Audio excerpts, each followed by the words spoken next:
Tonight we're kicking things off with a question that often gets lost in the roar of tanks, the mud of trenches, and the chaos of total war.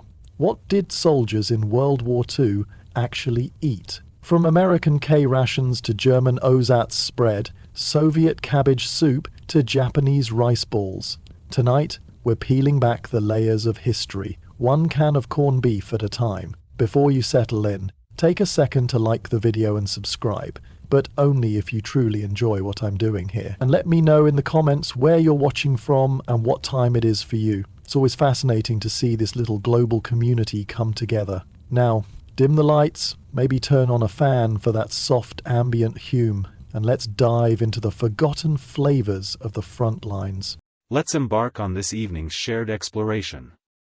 Before the thunder of artillery, the roar of tanks across European landscapes, or the scream of aircraft overhead, every military force confronted a consistent, unglamorous hurdle, nourishing its troops without inadvertently poisoning them. When we reflect on World War II, our minds typically conjure images of fierce combat, acts of heroism, and historical black-and-white newsreels. Rarely do we pause to contemplate the harsh, practical realities. For instance, did that soldier charging ashore at Normandy consume breakfast? And if so, what on earth was it? A brief disclosure: pancakes were definitively not on the menu. Supplying provisions for millions of combatants spread across continents wasn't merely an exercise in mass catering, it was a logistical catastrophe often accompanied by widespread dysentery. Rations needed to be easily transportable, resistant to spoilage, economical, and ideally, not provoke tears upon consumption. Taste was a distant fifth in terms of importance, ranking somewhere after criteria like won't detonate if dropped and doesn't attract vermin. Various nations devised distinct methods for tackling this issue. The Americans endeavored to apply scientific principles to their sustenance, yielding compact containers of optimism dubbed K-rations. The Germans, in the initial stages of the conflict, equipped their soldiers with substantial portions of meat and rye bread, eventually substituting these with something akin to a punishment in a tin. The British maintained an unwavering reliance on tea, as if it were the very cornerstone of their empire, a plausible assumption, perhaps. The Soviets habitually boiled cabbage, treating it as a sacred ritual. And the Japanese, well, they were expected to move swiftly and engage fiercely, at times subsisting solely on rice balls and sheer determination.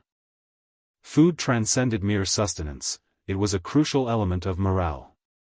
A warm meal could significantly boost spirits, while a cold, greasy tin of corned beef could utterly shatter them. Some soldiers developed a peculiar affection for their rations, while others vowed never to ingest another cracker. Many yearned not for glory or triumph, but for butter, fresh bread, and anything not encased in drab brown paper. As generals deliberated strategy in their war rooms, private soldiers in their foxholes were engaging in bartering chocolate for cigarettes, fervently hoping their bunkmate wouldn't snore through the mess call. So this evening, our discourse won't revolve around military victories or reconfigured borders. Instead, we'll delve into the world of spam, crackers, powdered eggs, and the genuine struggle between soldiers and the perplexing, questionable contents of their ration tins. For if there's one universal truth about warfare, it is that everyone must eat, even when the food itself seems to put up a fight. The K-ration. A cardboard calorie miracle. Imagine you are a U.S. soldier in the thick of World War II. You've endured a 10-mile march, narrowly avoided being shot 6 times, and haven't encountered a functioning flush toilet in weeks. Your stomach is emitting noises that could easily be mistaken for artillery fire. What awaits you? The K-ration. A compact, calorie-dense marvel of cardboard engineering, seemingly designed by individuals who had never actually had to consume one themselves. Let's dissect its components. The K-ration comprised 3 distinct packages: breakfast, lunch, and dinner. Each was roughly the dimensions of a small brick and, at times, possessed a similar heft. Every container held just enough sustenance to technically qualify as nutritional, while simultaneously preparing you for combat through a profound culinary disillusionment. Breakfast initiated with a promising start, a can of ham and eggs, which managed to be neither adequately ham-like nor egg-like. The consistency? Picture a hybrid of Spam and drywall. Accompanying this were rock-hard crackers, instant coffee, powdered lemonade, one might question its inclusion, a couple of sticks of chewing gum, and 4 cigarettes. Because nothing screams balanced breakfast quite like a Marlboro. And, as a crowning touch, a solitary sheet of toilet paper. Just one. Use it wisely. Lunch offered no significant improvement. You might encounter a cheese spread boasting more chemical additives than actual cheese, another stack of jaw-breaking biscuits, and a chocolate bar so dense it could serve as tank armor. No spoon available? No issue. You'd resort to your knife, a twig, or sheer, unadulterated fury to extract its contents. Dinner presented meat and beans. A concoction that resembled a crime scene in a can. Alongside this came more crackers, more gum, and occasionally, if your prayers were sufficiently fervent, a minuscule fruit bar that tasted as if someone had merely whispered the word apple over a piece of wood. Despite their unpalatable nature, care rations were, from a nutritional standpoint, quite remarkable. They provided approximately 3,000 calories daily, packed with protein, fat, and sugar, with just enough flavor to ensure you wouldn't accidentally enjoy them. Troops frequently bartered components amongst themselves, much like traders in a prison system, cigarettes for chocolate, cheese for crackers, anything to circumvent the hem trauma. Yet, every so often, a genuine Hershey bar would surface. Real chocolate, true comfort. For a single bite, you were transported from the mud and back home. That alone rendered the remainder of the ration tolerable. So, yes, the care ration was dry, strangely square, and possessed a flavor reminiscent of warfare. But ultimately, it was the essential fuel that propelled the victory in a global conflict, one questionable meat product at a time. The D-ration. Survival in a chocolate bar disguise. If the K-ration represented the Army's interpretation of a meal, then the D-ration was their concept of a survival threat masquerading as a dessert. The D-ration bore the appearance of a chocolate bar, was packaged like a chocolate bar, and was issued to soldiers as a chocolate bar. However, the resemblances ended there.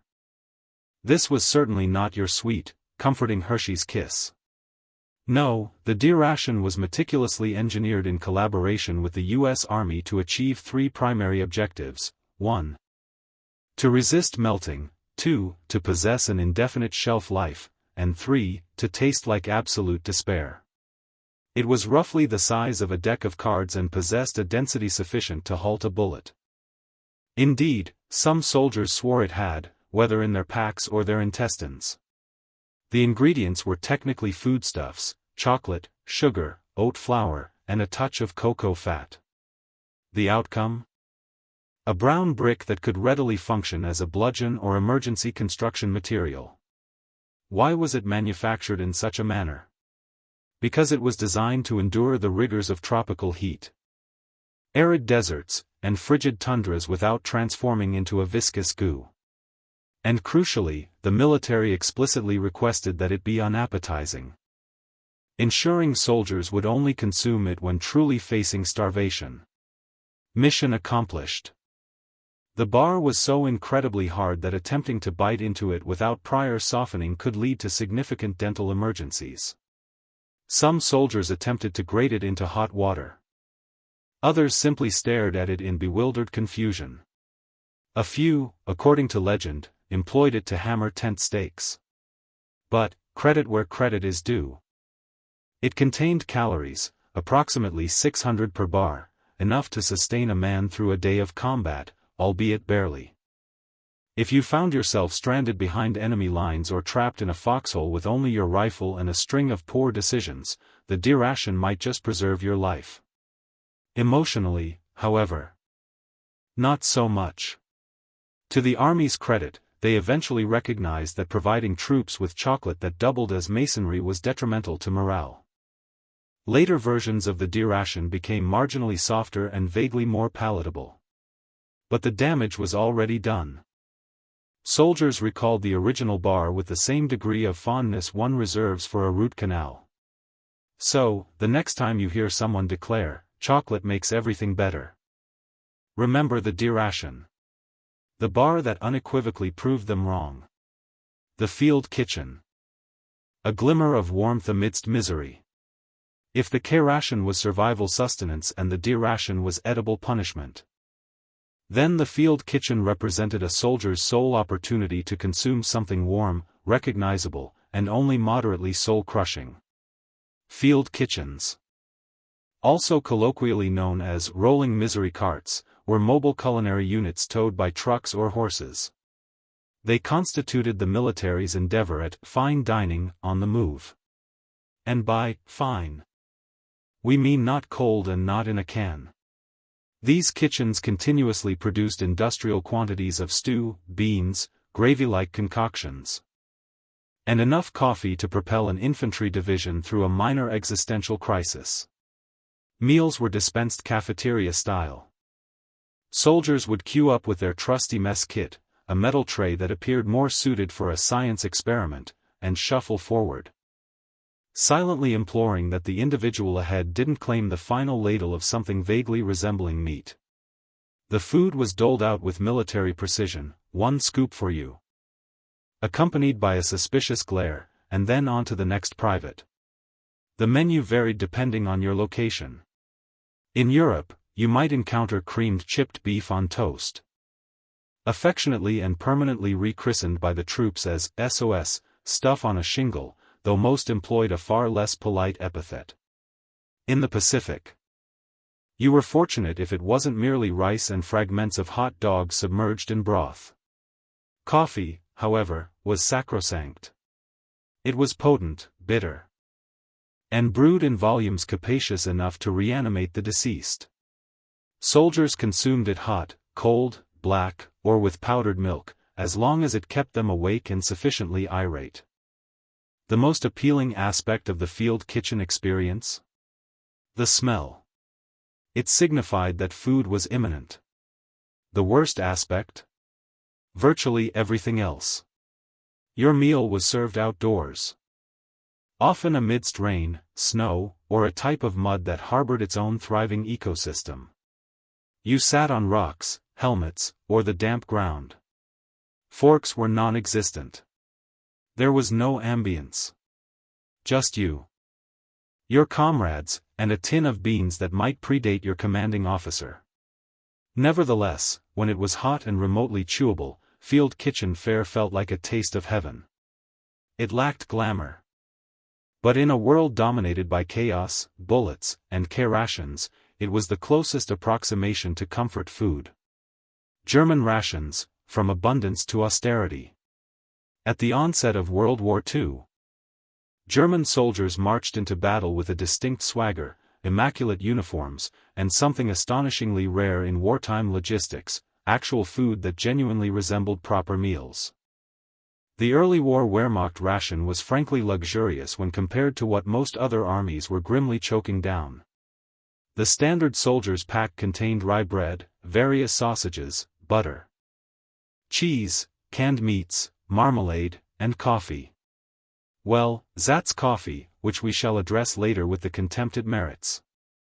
Each soldier was expected to carry enough provisions for a couple of days, a commendable notion until one considered the sheer weight added by rifles, ammunition, grenades, and the incipient frostbite. Despite this, German rations were predicated on the concept of 3 hot meals per day, with field kitchens diligently trailing behind like slightly overstressed food trucks. Breakfast might consist of dark rye bread with jam or butter, supplemented by that roasted acorn faux coffee. Lunch offered tinned meat, cheese, and perhaps a boiled potato or 3.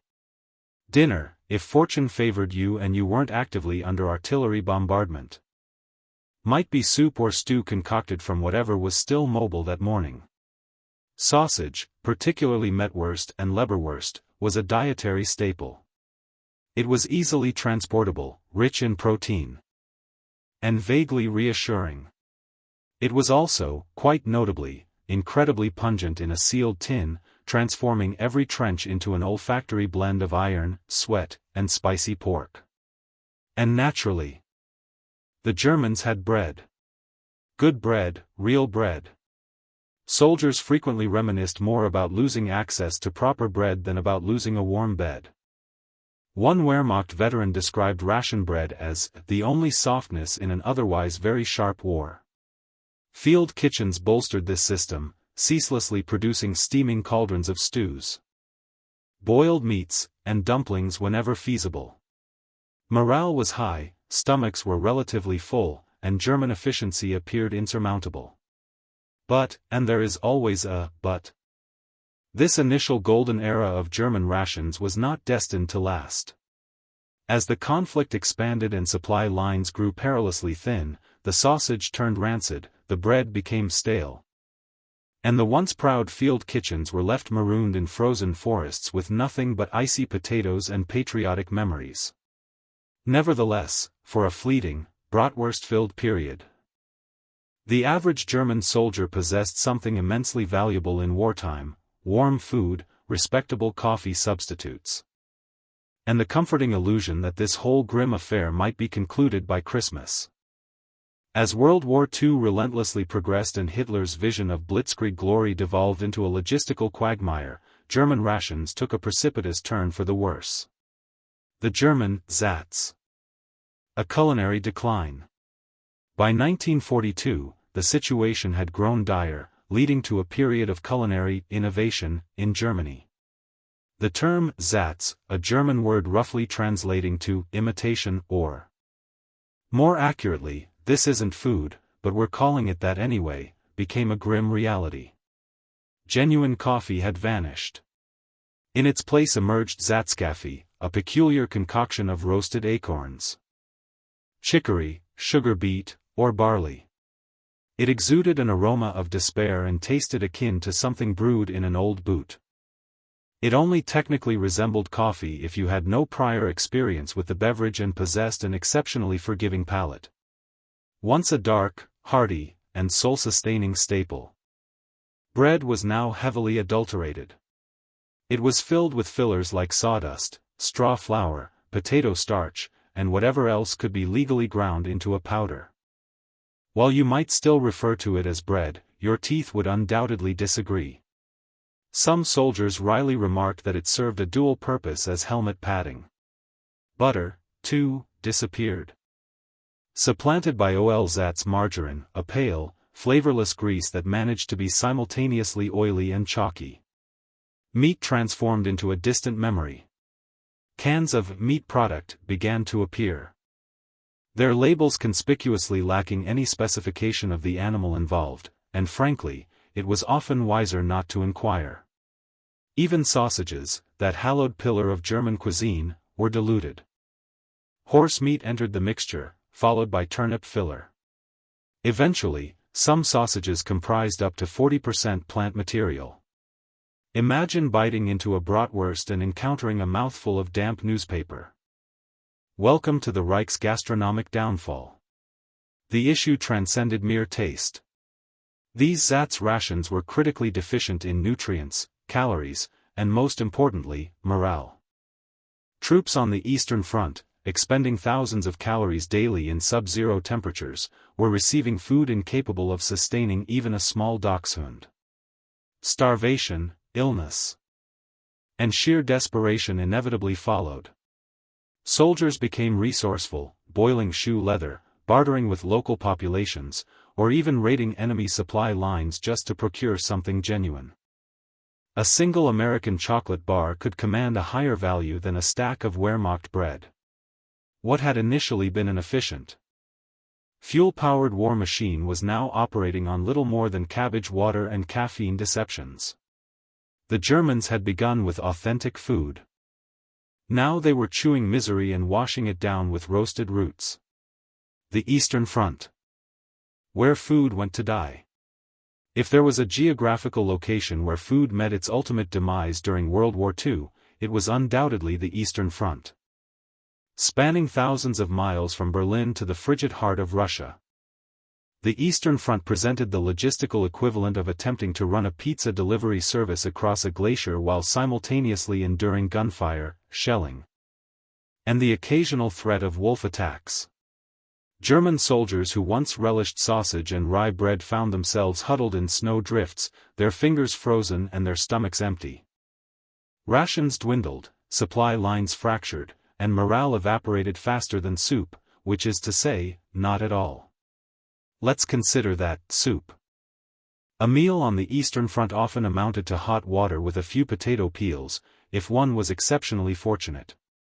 If not, it was simply water. Often frozen solid by the time it reached its recipient. Bread? It arrived moldy or, more frequently, not at all. Meat? A mere rumor. Soldiers would burn precious firewood, not for warmth, but to thaw their canned meat products, which might have been beef, pork, or recycled optimism. And heaven help you if the label had worn off. You'd have to identify the mystery contents by scent alone. In winter, men boiled snow for drinking water, heated tins over engine blocks, and sometimes, out of sheer desperation, consumed snow directly. This seemingly harmless act paradoxically lowers core body temperature, bringing one perilously closer to freezing to death with a mouthful of slush. Then there were the rats, audacious, plump, and suspiciously well-fed. Some units resorted to capturing and cooking them. Others viewed the rats as direct competitors, engaging in midnight skirmishes over scraps, battles that historians mercifully omit from textbooks. Desperation also fueled bartering. Soldiers exchanged cigarettes for bread, buttons for sugar, or a pair of socks for half a boiled potato. A single spoonful of jam could ignite a brawl. If you possessed chocolate, you were considered a deity. Despite the gnawing hunger, the relentless cold, and the utter absence of anything resembling a balanced meal, soldiers persevered. They jested, cursed, and consumed whatever they could scrounge. But every mealtime became a solemn ritual. Unwrap the tin, offer a silent prayer, and hope it didn't fight back. On the Eastern Front, food was not merely scarce, it was a cruel game of survival played one frozen spoonful at a time. The Red Army, sustenance through sheer willpower. If German troops on the Eastern Front were consuming misery, Soviet soldiers were subsisting on sheer willpower. The Red Army's approach to nutrition was starkly simple: if it filled a stomach and didn't cause immediate death, it was deemed dinner. Official rations typically consisted of black bread, cabbage soup, buckwheat porridge, kasha, a few boiled potatoes, perhaps some dried fish, and the perpetually reliable unsweetened tea. In winter, that tea was often just melted snow with a twig floating in it. Meat was documented on paper as part of the rations, yes, but in reality, it was as rare as a warm bath in Stalingrad. When meat did arrive, it was frequently salted to an extreme degree, making its consumption more of a jaw exercise than a meal. Still, it was regarded as a luxury. Soldiers would meticulously lick the fat from old meat tins just to savor the memory. And then there was the bread, the undisputed cornerstone of every Soviet meal. It was coarse, dark, and fashioned from whatever grain was still permissible for consumption. It was also rigorously rationed. A typical serving could fit in the palm of your hand and would vanish in 2 bites if you didn't attempt to prolong it by slowly licking it like a melancholic wartime lollipop. Cabbage emerged as the unsung hero of Soviet wartime cuisine. Whether in soup, stew, stuffed, shredded, or fermented, if there was a pot, there was cabbage in it. So ubiquitous was cabbage, in fact, that some Soviet soldiers quipped they could smell it in their sleep and fantasized about transforming into turnips simply to escape the relentless cycle. Still hungry? Good. Now you grasp the Soviet wartime diet. Soldiers routinely entered combat underfed and overexerted. Rations were theoretically supposed to be delivered daily, but in war-torn zones, This became, when possible, which often translated to never. Consequently, they improvised. Foraging became a way of life.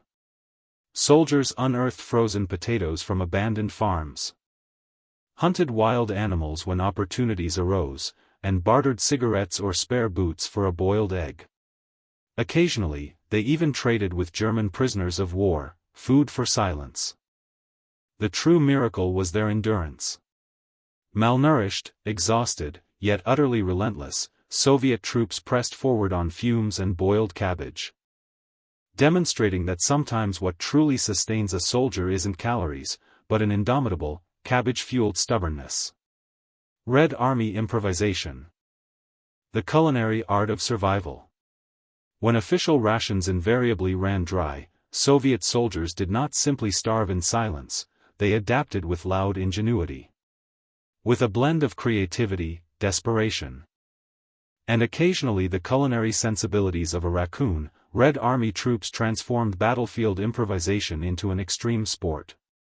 Imagine yourself as a soldier on the outskirts of Leningrad. You haven't seen a supply truck in a week.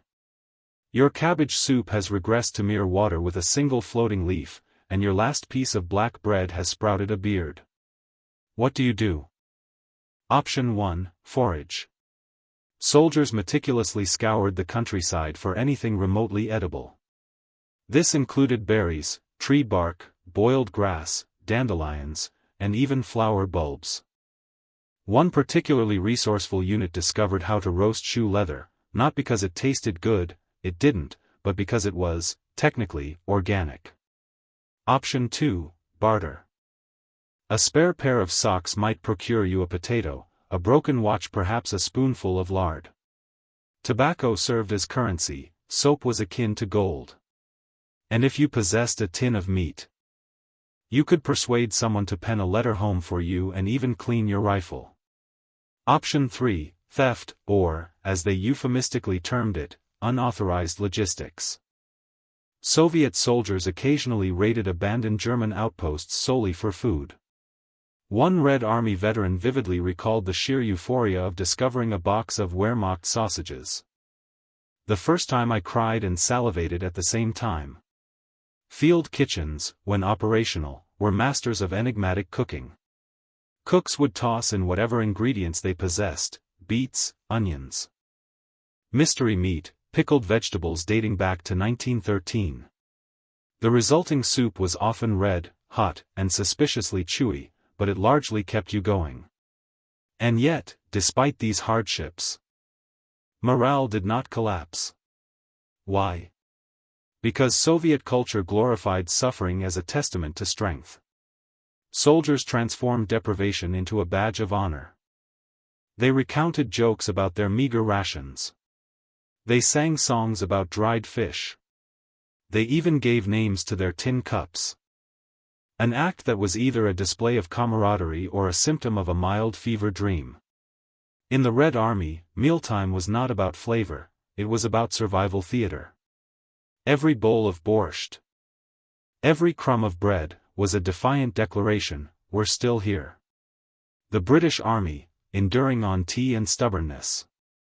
If World War II were judged solely on culinary performance, the British Army might have been compelled to surrender to its own menu. British soldiers did not eat, they endured.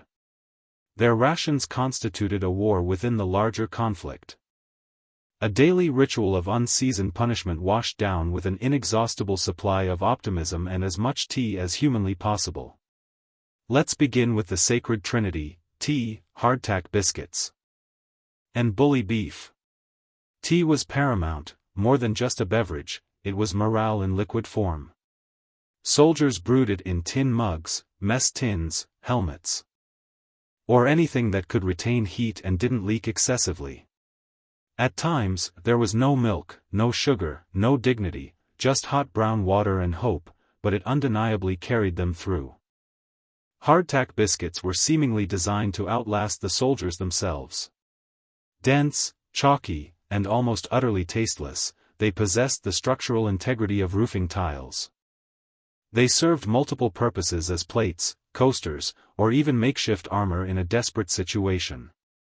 Many troops contended that their dental ailments stemmed not from combat, but from their arduous attempts to bite these biscuits.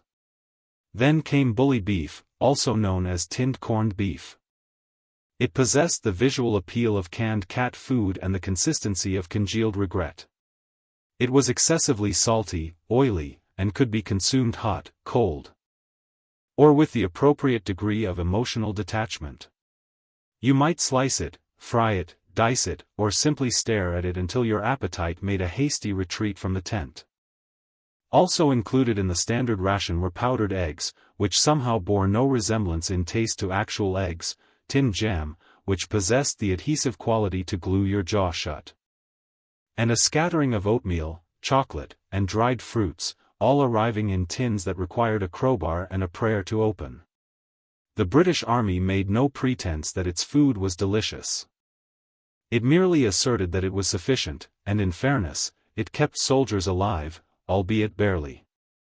Field kitchens occasionally provided stews, stewed prunes, and the rare surprise, a genuine egg, a slice of fresh bread, or something not immediately soul-crushing. But regardless of the food, there was always tea. Shells could fall, trucks could explode, but if there was hot water, there was a brew.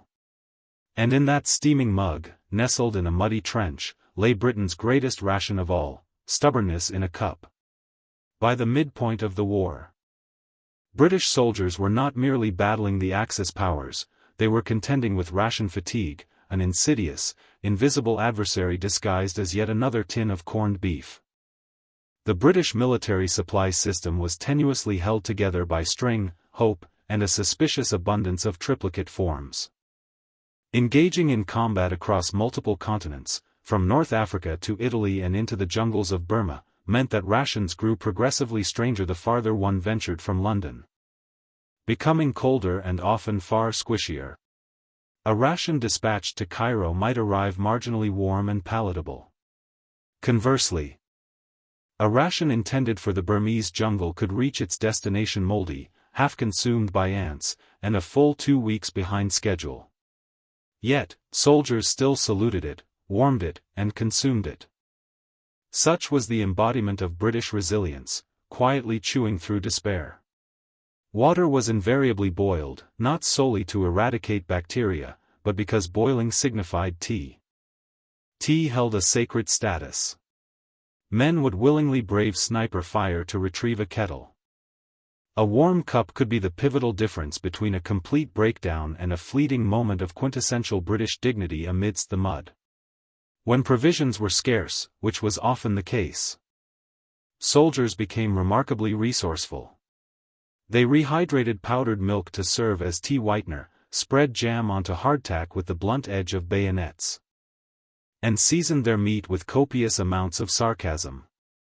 One soldier reportedly concocted a stew from bully beef, raisins, and crushed vitamin tablets. The result was morally dubious but, in a technical sense, edible. Tinned food presented both a blessing and a curse. While it possessed an almost infinite shelf life, opening it demanded considerable strength, appropriate tools, and occasionally, what felt like divine intervention. Soldiers developed strong opinions regarding tin designs, dedicating entire afternoons to debating the merits of those with reliable keyrolls versus the infernal, handle-less varieties. When something fresh miraculously appeared, an egg, a loaf of bread, an actual vegetable, it sparked either celebration or deep suspicion. One soldier, upon receiving a fresh tomato, reportedly stared at it for an hour before deciding to keep it as a peculiar pet. Despite the relentless rationing, the pervasive blandness, and the jaw pain inflicted by biscuits, British troops maintained their stoicism. They grumbled with dignified restraint, exchanged jokes about their own digestive woes, and above all, kept calm and carried on, preferably with a steaming cup of tea in hand. Japanese rations. Endurance forged in austerity. If the American soldier possessed plentiful rations, the German boasted meticulous organization, and the Brit relied on tea. Then the Japanese soldier possessed rice and an astonishing capacity for enduring hardship. The Imperial Japanese Army was fundamentally built upon the principle of endurance. Soldiers were indoctrinated to believe that self-denial was a noble virtue and that hunger was an integral part of their duty, a convenient philosophy. Given that most of them were perpetually on the brink of starvation. The standard Japanese field ration was less a complete meal and more a polite suggestion of sustenance. A typical pack contained white rice, barley, dried fish, pickled plums, umebashi, soy sauce concentrate, and perhaps a few hard candies. It was compact, culturally familiar, and utterly insufficient in the field. Initially, troops deployed with multi-day rations meticulously wrapped in wax paper or meticulously stored in bento-style metal tins. It appeared neat, organized, and thoughtfully prepared. And then they entered the jungle. In unforgiving environments like New Guinea, Burma, and Guadalcanal, the oppressive humidity transformed rice into a moldy, viscous goo. Rats systematically devoured supplies, and dried fish spoiled faster than one's hopes of victory. To exacerbate matters, Japan's military logistics were, to put it mildly, a catastrophic failure. Supply lines were overstretched, bombed, blockaded, or simply ceased to exist altogether. Many units endured days, even weeks, with barely a handful of rice to share amongst them.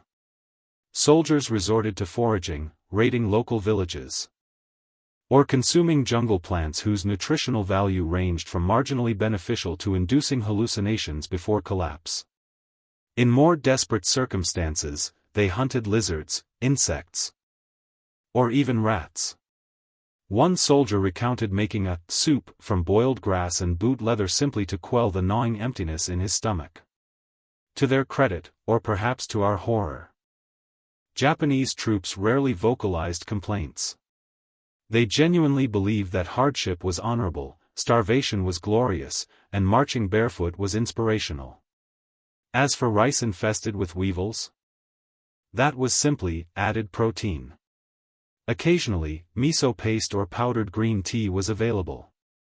These items were highly prized and hoarded like wartime treasures. A mere teaspoon of tea could significantly lift spirits. A pinch of salt could bring a hardened soldier to tears. But overall, caloric intake was abysmal, suffering was pervasive, and morale often stemmed from sheer cultural discipline rather than from what passed for a meal. The Japanese soldier was not merely underfed, he was rigorously trained to accept and even embrace it. And astonishingly, many of them continued to fight, not because of what was in their bellies, but because of the unwavering resolve in their minds. The Pacific Jungle. A culinary death trap.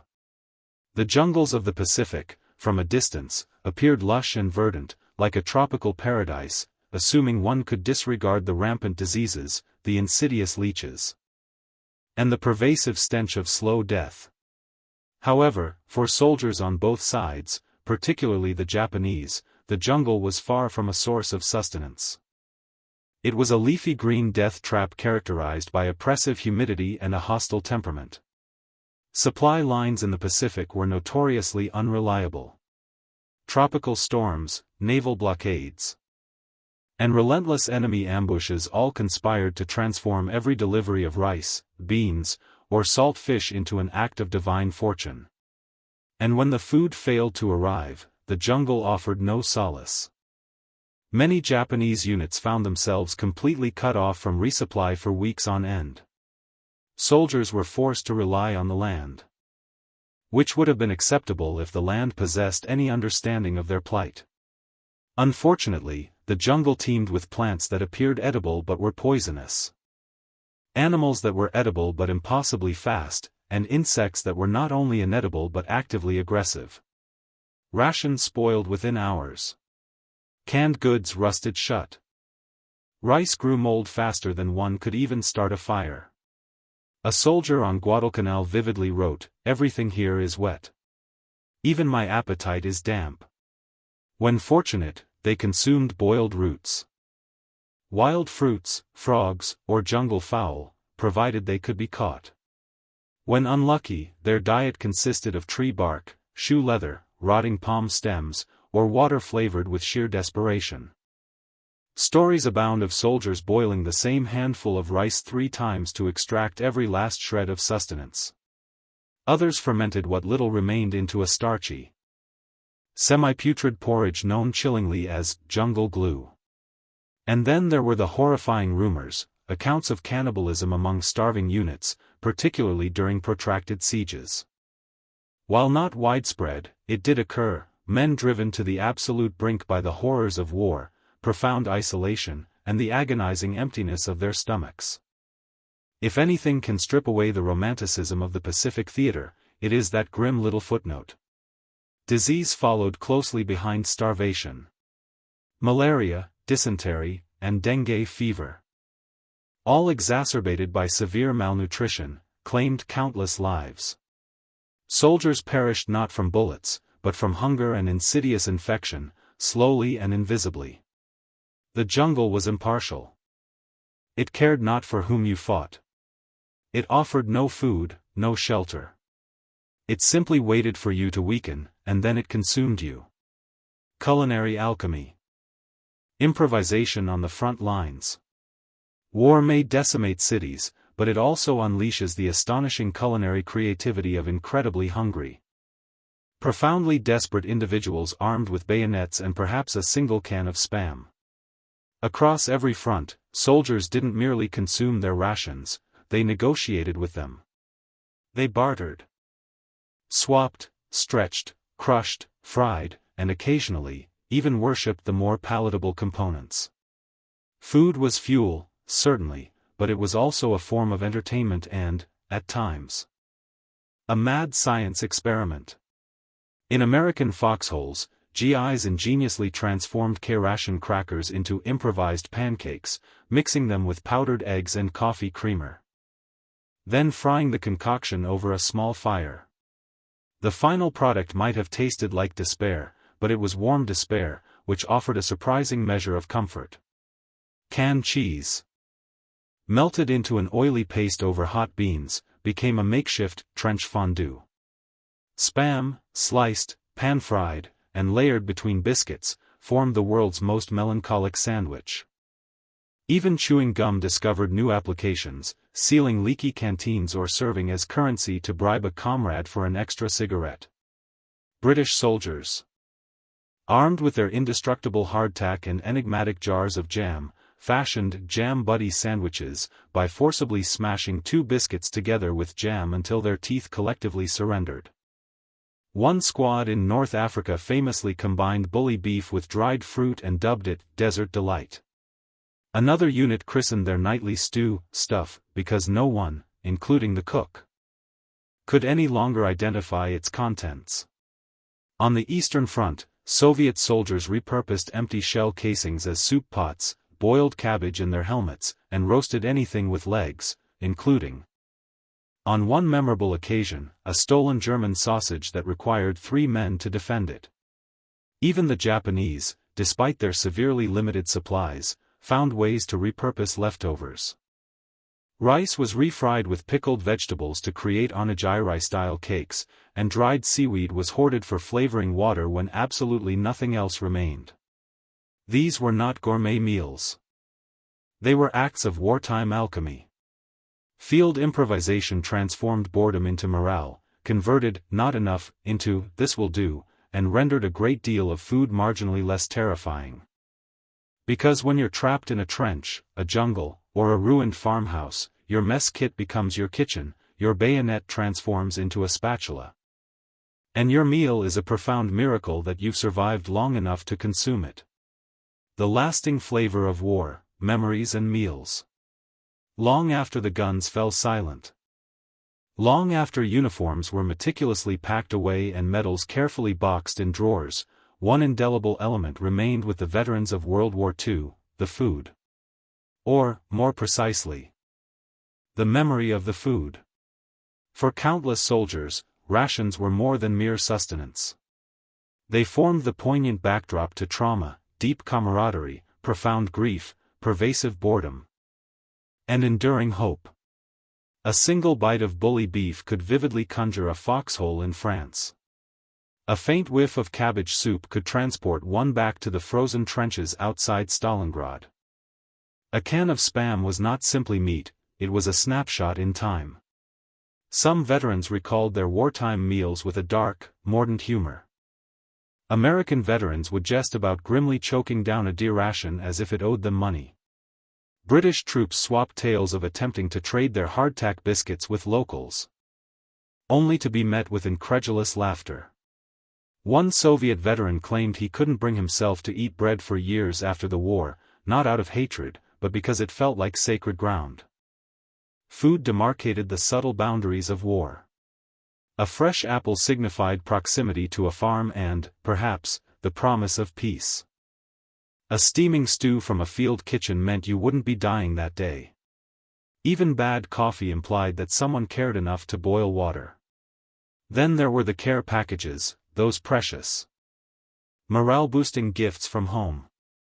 Chocolate bars, dried fruit, powdered milk, handwritten notes tucked beside cookies. These were not just treats, they were vital emotional lifelines. Some soldiers meticulously hoarded them. Others generously shared them. A few meticulously rationed them out one bite at a time, stretching hope across weeks of unimaginable horror. And yet, some flavors lingered far too long. Veterans jokingly remarked that they could still discern the metallic taste of the tin decades later. One GI swore he could still detect the scent of Spam every time it rained. Another insisted his nightmares occasionally featured powdered eggs. Because when you eat in war, you're not merely feeding your body, you're anchoring your very existence. You're desperately attempting to remain human in a world consumed by madness. And in that context, every meal, however bland or bizarre, becomes an indelible part of who you are.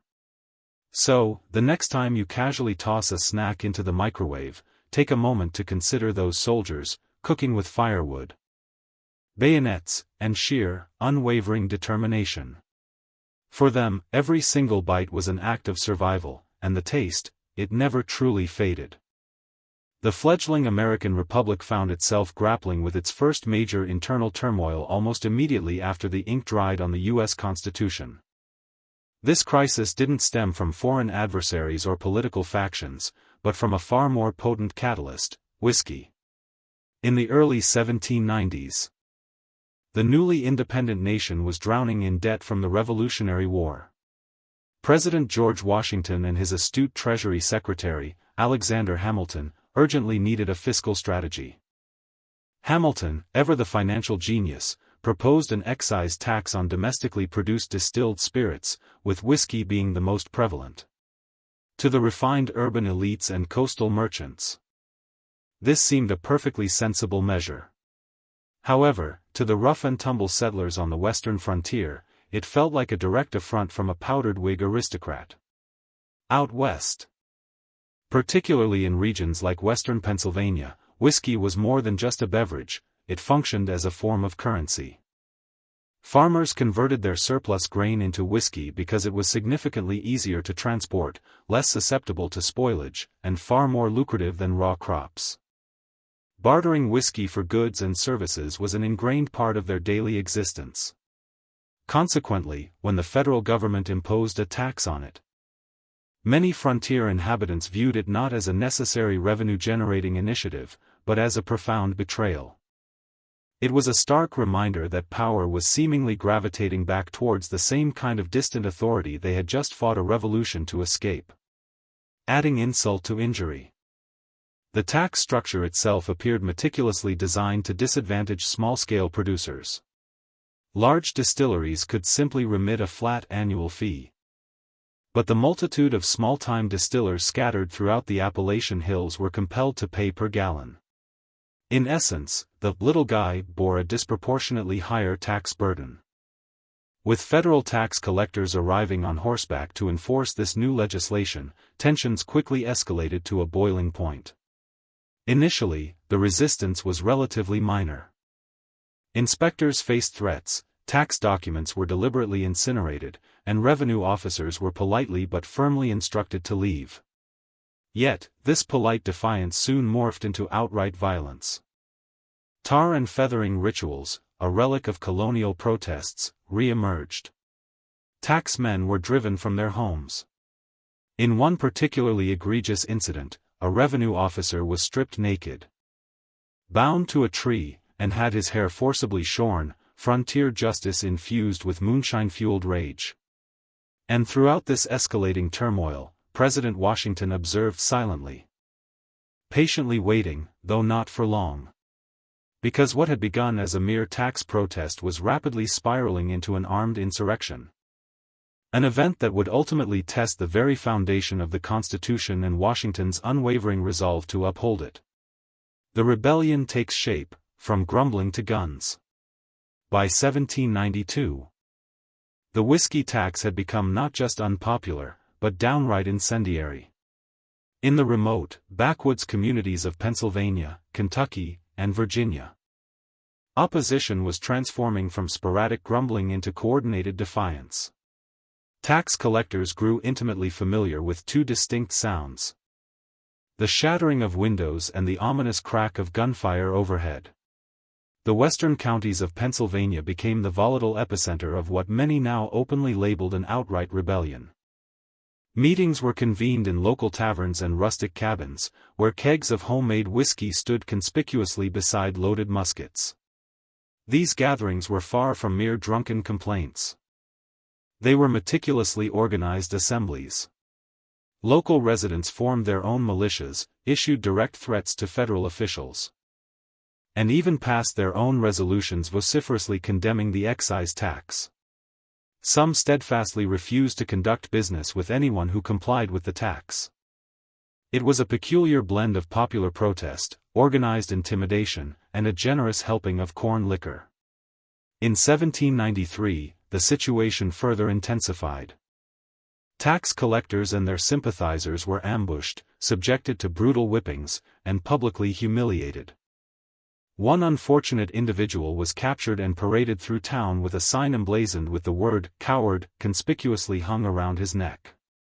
It was a bizarre, drunken echo of the Boston Tea Party, though undoubtedly with far worse hygiene.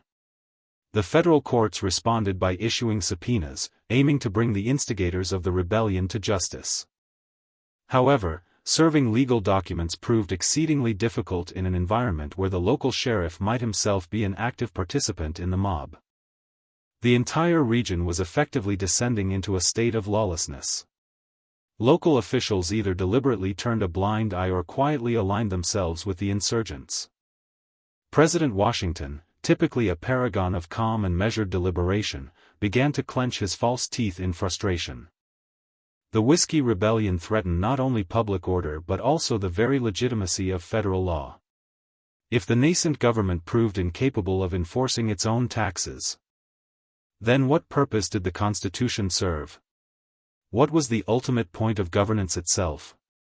Yet, Washington did not rush to action. He dispatched federal commissioners to engage in negotiations with the rebels. However, this proved to be as futile as attempting to serve tea in the midst of a bar brawl.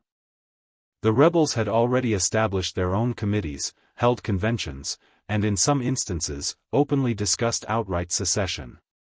They perceived themselves not as criminals, but as true patriots bravely resisting tyranny. Meanwhile, Alexander Hamilton, ever the hawk, continuously whispered urgent advice into Washington's ear. Are you truly prepared to let these individuals trample on the Constitution? After everything we've just endured? And so, George Washington arrived at a momentous decision. One that would profoundly shock the rebels and establish a pivotal historical precedent. He would raise a federal army against his own populace.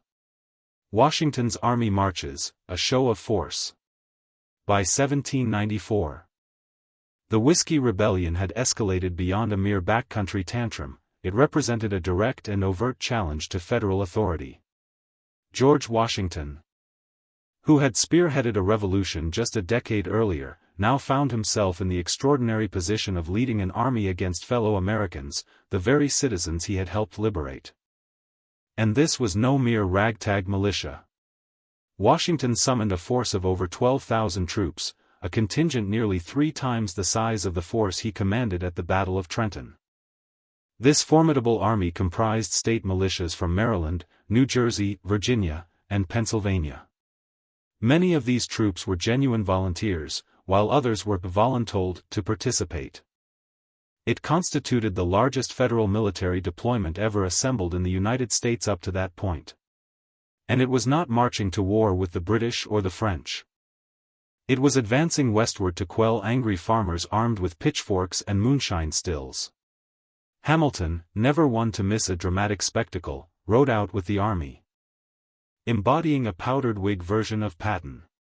He was absolutely ecstatic. This was his grand opportunity to unequivocally demonstrate that the federal government possessed teeth and was not afraid to bite. Washington, despite his personal reluctance, fully comprehended the immense stakes involved. The rebellion transcended mere disputes over distilled spirits. It fundamentally questioned whether the United States could effectively function as a nation governed by law. If the rebels could successfully intimidate tax collectors and openly defy Congress without repercussions, then the Constitution might as well be relegated to kindling. Thus, for the first and only time in American history, a sitting president personally led troops in the field. Visualize the scene: the most renowned man in America, astride his horse, riding westward through the Allegheny Mountains, not to ignite a revolution, but to extinguish one. His very presence conveyed a chilling message: rebellion would be met not with persuasive pamphlets, but with sharp bayonets. When the formidable army finally approached the heart of the rebel territory in western Pennsylvania, the response was, to put it mildly, anticlimactic. The rebels, who had previously boasted aggressively in taverns and set fire to a few tax collectors' homes, suddenly recalled that they had urgent chores awaiting them. Most of the ringleaders simply vanished. Others fled into the dense woods or adopted the classic, "I don't know nothing about nothing" defense. There would be no grand battle, no climactic showdown. The army had marched hundreds of miles to confront a rebellion that ultimately fizzled out like flat cider. However, Washington's message resonated loudly and clearly. The federal government was not to be trifled with.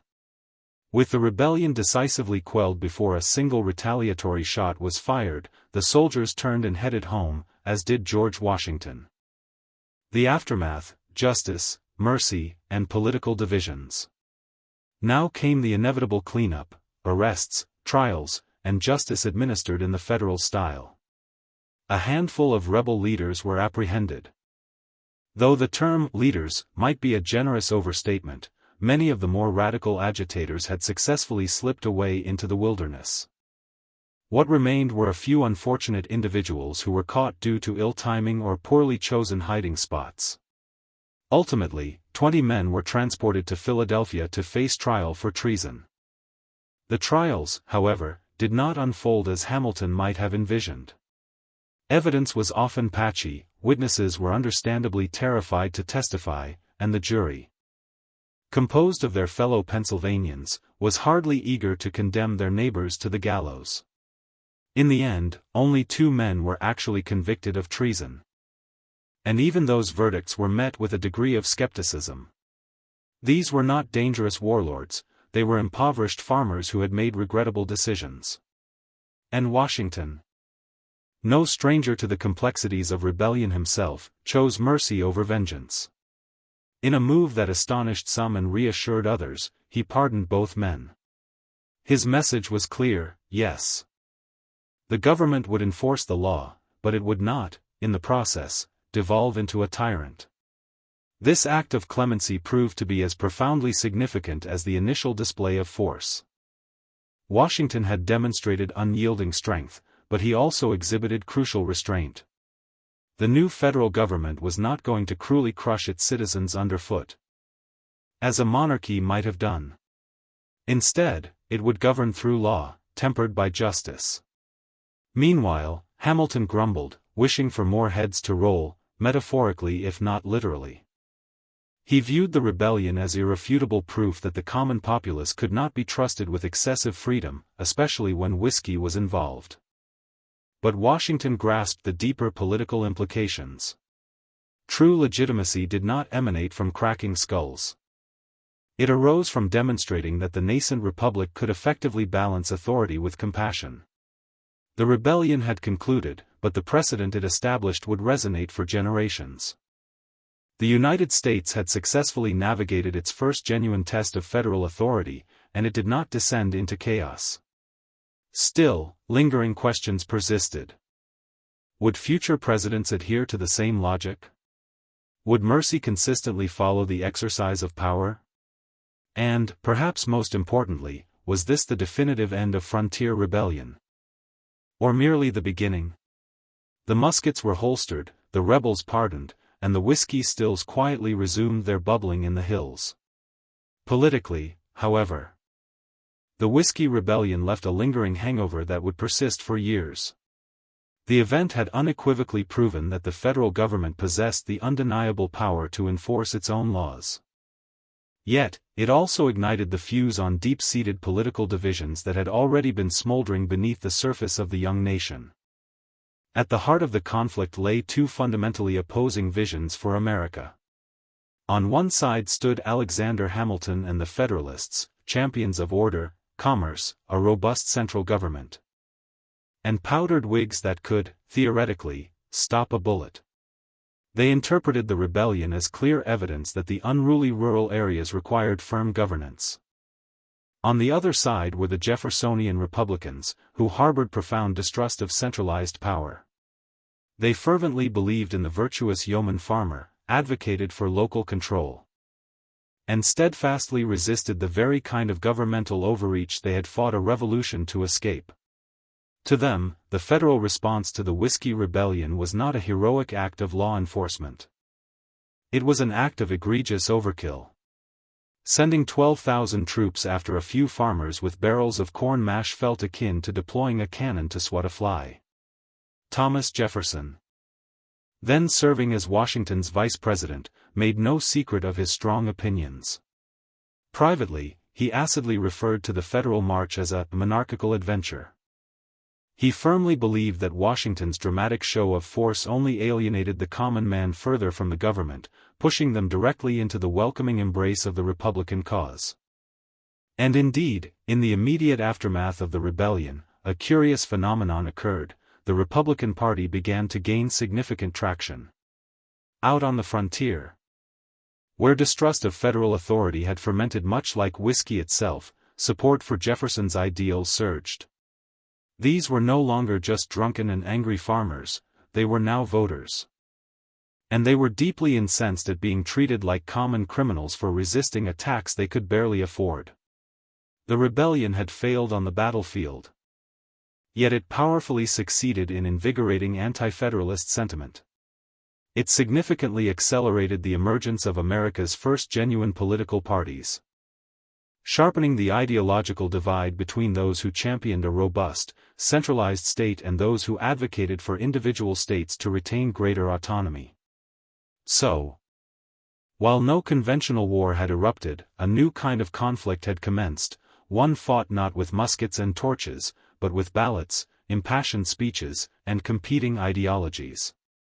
At its core, the Whiskey Rebellion transcended a mere dispute over alcohol. It was fundamentally about power and deep-seated class resentment. To the small farmers of western Pennsylvania and beyond, the whiskey tax represented more than just an irksome expense. It symbolized everything they feared about the nascent federal government, that it would be operated by elites, for elites, at the profound detriment of the working poor. Most participants in the rebellion were not career criminals, many were Revolutionary War veterans. These were men who had shed blood and fought fiercely for a republic they now felt was turning its back on them. They returned from battlefields only to discover that the very government they had helped establish was now ruthlessly squeezing them financially. All while seemingly cozying up to wealthy Eastern bankers and merchants. It was akin to battling a ferocious lion, only to return home and be kicked by the household cat. To compound their grievances, many frontier inhabitants felt deliberately excluded from meaningful political participation. Representation was heavily skewed. Their voices were effectively drowned out by wealthier, urban politicians who had no grasp of life west of the Appalachians. Add to this a tax system that disproportionately burdened small producers, and the entire situation felt less like sound economic policy and more like class warfare with a distinct whiff of whiskey. There was also the critical matter of how the law was enforced. Affluent distillers could easily afford legal counsel, manage complex paperwork, and simply pay the annual flat fee. The struggling farmer with a single still and a handful of mash barrels, however, faced a federal marshal and the potential for a prison sentence. The public perception was abysmal, and the anger was palpable. In this regard, the rebellion served as an early warning signal. Class tensions were not going to magically dissipate just because America had a constitution. If anything, the inherent struggle between powerful financial centers and rural working communities was deeply embedded in the very fabric of the nation. The Whiskey Rebellion was merely the initial manifestation of this struggle. Intriguingly, some of the more radical rebels even adopted the fiery rhetoric of the French Revolution, which was unfolding concurrently. They spoke passionately of liberty, tyranny, and the inherent rights of man. To Washington and Hamilton, such language was terrifying. The last thing they desired was a Paris-style bloodbath spilling into the Ohio Valley. But to the whiskey rebels, these words were not dangerous, they were a profound promise. One they felt had already been broken. Washington's presidential precedent. Authority and restraint. George Washington's audacious decision to personally lead troops into western Pennsylvania was as bold as it was fraught with risk. At that historical juncture, many Americans perceived the presidency as a somewhat remote, almost ceremonial position, a kind of executive moderator for a government still in its formative stages. However, with this decisive march, Washington shattered that passive image. He was no passive figurehead, he was an active enforcer of federal power. For Washington, the Whiskey Rebellion represented a crucial test, not merely of law and order, but of the very legitimacy of the federal system itself. He had played a pivotal role in drafting the Constitution. And now he was putting it to the ultimate test. If he failed, if he permitted violence and intimidation to supersede legitimate legislation, the entire grand experiment of the American Republic might unravel. 13 individual states could swiftly decide they were better off pursuing their own independent paths. In that light, the rebellion was not simply a backward tantrum, it was the canary in the Democratic coal mine. Washington's personal involvement lent immense gravitas to the situation. His reputation was almost mythical, he was revered as the father of his country, a man deeply respected by veterans, admired by ordinary citizens, and feared by enemies. When news spread that Washington himself was riding westward, many rebels simply vanished into the landscape. Some found it almost impossible to believe, Washington, the champion of liberty, was now marching against citizens over whiskey? But the gamble ultimately paid off. Washington achieved victory without needing to fire a single shot. His mere presence effectively restored order. Crucially, he also understood when to cease the exercise of force. Once the rebellion dissipated, he withdrew his troops. He did not occupy the region, did not impose harsh punishments on the general populace, and did not transform it into a public spectacle of trials.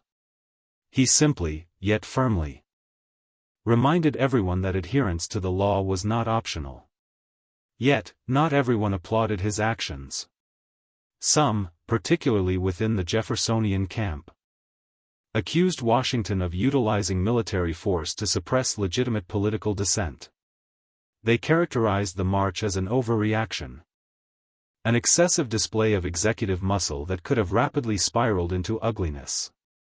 Even certain Federalists harbored concerns, pondering the precedent that had just been established. Nevertheless, the rebellion's swift and bloodless collapse enabled Washington to conclude his presidency on a high note. He had effectively enforced the law without becoming a despot. He had demonstrated strength without resorting to cruelty. Quietly, however, Washington understood that this would not be the last time America's fragile unity would be tested. And he likely surmised that the next challenge might not be so bloodless. Enduring echoes, the Whiskey Rebellion's legacy. Although the Whiskey Rebellion concluded with barely a whimper, its repercussions reverberated far and wide, politically, legally, and culturally. In retrospect, this seemingly minor conflict over distilled grain stands as one of the most critical constitutional stress tests in U.S. history. Firstly, it established a crucial precedent. The federal government possessed both the right and the capability to enforce its laws, even in the face of violent opposition. Prior to this event, the Constitution had existed more as a theoretical framework than a practical reality. The preceding Articles of Confederation had starkly illustrated the weakness and ineffectiveness of a decentralized government. Now, with Washington's boots on the ground, the Constitution demonstrably flexed its newfound muscles. However, with that newfound power came a lingering apprehension. Many Americans, particularly in rural areas, began to perceive the federal government not as a representative of their will, but as a distant, Eastern elite that neither understood nor cared about frontier life. The very same individuals who had once cheered the revolution now murmured about oppression emanating from Philadelphia and New York, rather than London. Culturally, the Whiskey Rebellion transformed into a legend within the Appalachian Hills. Stories were passed down through generations of brave distillers standing up to federal agents. Some narratives were embellished, others romanticized, but all carried the same underlying message: government doesn't always act in your best interest. And if you want something done, sometimes it takes more than just a vote, it demands a still, a rifle, and a few angry neighbors. Meanwhile, in Washington, D.C., a new capital being meticulously planned during the rebellion's aftermath, lawmakers took careful note. Future leaders would consistently reference the Whiskey Rebellion whenever civil unrest threatened the delicate balance of the republic. Was this the ideal model? A swift show of force followed by clemency, or a perilous precedent of executive overreach? And then there was the whiskey itself. Ironically, despite the rebellion's military failure, the tax never genuinely succeeded. It proved costly to enforce, was widely evaded, and remained politically toxic. By the early 1800s, under Thomas Jefferson's presidency, it was quietly repealed. The rebels lost the tactical battle, but in a peculiar, twisted way, they had triumphed in the war of public opinion.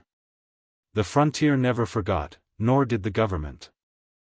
Future presidents would inevitably confront their own rebellions, both grand and minor, with the spectral presence of 1794 riding just behind them. A chilling reminder that order is inherently fragile, and that the republic is perpetually one barrel of fermented grain away from boiling over. The Whiskey Rebellion might appear today as a mere historical footnote, a curious chapter in the early American narrative, but its legacy remains surprisingly vibrant. Swirling like vapor off a still, influencing everything from presidential power to the persistent strain of rural resistance. 4-1. It unequivocally demonstrated to the American populace that the Constitution was not simply parchment and promises, it possessed tangible muscle. This marked the first instance the federal government enforced a domestic law with military troops. And the fact that it did so under the personal leadership of George Washington imbued it with profound historical gravity. Every president since has inherited that weighty precedent. Leaders like Lincoln, Eisenhower, and even more recent presidents deploying the National Guard during domestic unrest, all trace a faint historical line back to 1794 and a president on horseback. The rebellion also instilled a lasting skepticism at the heart of American politics. Frontier distrust of centralized government became a fundamental component of U.S. political identity.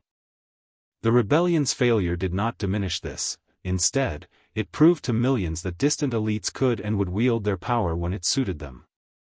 That spirit of rural defiance can still be discerned in modern anti-tax protests, states' rights arguments, and the deep-seated American affinity for local control. In essence, the rebellion sowed seeds of resistance that never truly perished, they simply fermented. Whiskey itself, believe it or not, also reaped a peculiar legacy. Far from being demonized, it gradually evolved into a potent symbol of independence and grit. The very substance that ignited a rebellion is now toasted in bars as a proud American tradition. Indeed, the American whiskey industry, particularly bourbon and rye, wears its rebellious roots like a badge of honor. You'll find distilleries named after rebellion leaders, bottle designs intended to evoke frontier spirit, and marketing slogans that practically dare the IRS to come knocking again. Finally, the event imparted a fundamental lesson to a nascent country. How it responds to dissent reveals everything about its identity. Washington chose both force and forgiveness. That delicate balance, power tempered by principle, ultimately became a cornerstone of the American ideal. While not always perfectly adhered to, it is consistently referenced. So, the next time you raise a glass of bourbon or rye, remember that it's not merely liquor in that bottle. It's a complex narrative of power, protest, and a young republic earnestly striving to define what kind of nation it was destined to be. Cheers to the rebellion that helped shape a nation. Around 1754 BCE, King Hammurabi of Babylon meticulously etched his now famous code onto a massive basalt stele, a towering legal monolith designed to instruct his subjects and assert divine justice. It stands as one of the earliest known attempts to formally codify laws in human history. Yet, embedded within its 282 meticulously crafted articles lies something as ancient as law itself: the regulation of women. In Hammurabi's Babylon, a woman was not simply an individual, she embodied a specific role. Daughter, wife, widow, mother, each of these roles carried a precise legal definition, a set of social expectations, and, if circumstances went awry, a prescribed punishment. Consider, for instance, the institution of marriage. Women could be married off by their fathers, essentially transferred from one patriarchal household to another. Once married, a woman was unequivocally expected to maintain fidelity. If she was accused of adultery, both she and her alleged lover could be bound and thrown into a river. This was no mere metaphor. The textual prescription is chillingly literal. However, if her husband chose to spare her life, the court frequently acquiesced, a grimly romantic gesture, in a way. Conversely, if a man was unfaithful to his wife, Hammurabi's code evinced considerably less concern. Male infidelity was hardly headline news in ancient Mesopotamia. The imbalance was stark. Female honor was intrinsically linked to family honor, while male honor possessed a far greater degree of flexibility. Hammurabi's code, a double-edged sword for women. Yet, not every legal stipulation in Hammurabi's code was overtly oppressive. Some provisions surprisingly extended certain protections to women, particularly widows. A widow possessed the legal right to remain in her deceased husband's dwelling and manage his assets until her sons reached maturity. In the absence of male heirs, she could even inherit property directly. In this respect, Hammurabi's code acknowledged a woman's capacity for financial and legal agency, though strictly confined within the rigid boundaries of the family structure. Laws pertaining to divorce also existed. A woman could petition to leave her husband if he was proven cruel or neglectful, but substantiating such claims was a formidable challenge. If her allegations could not be verified, she risked being publicly branded as a liar and subjected to severe penalties.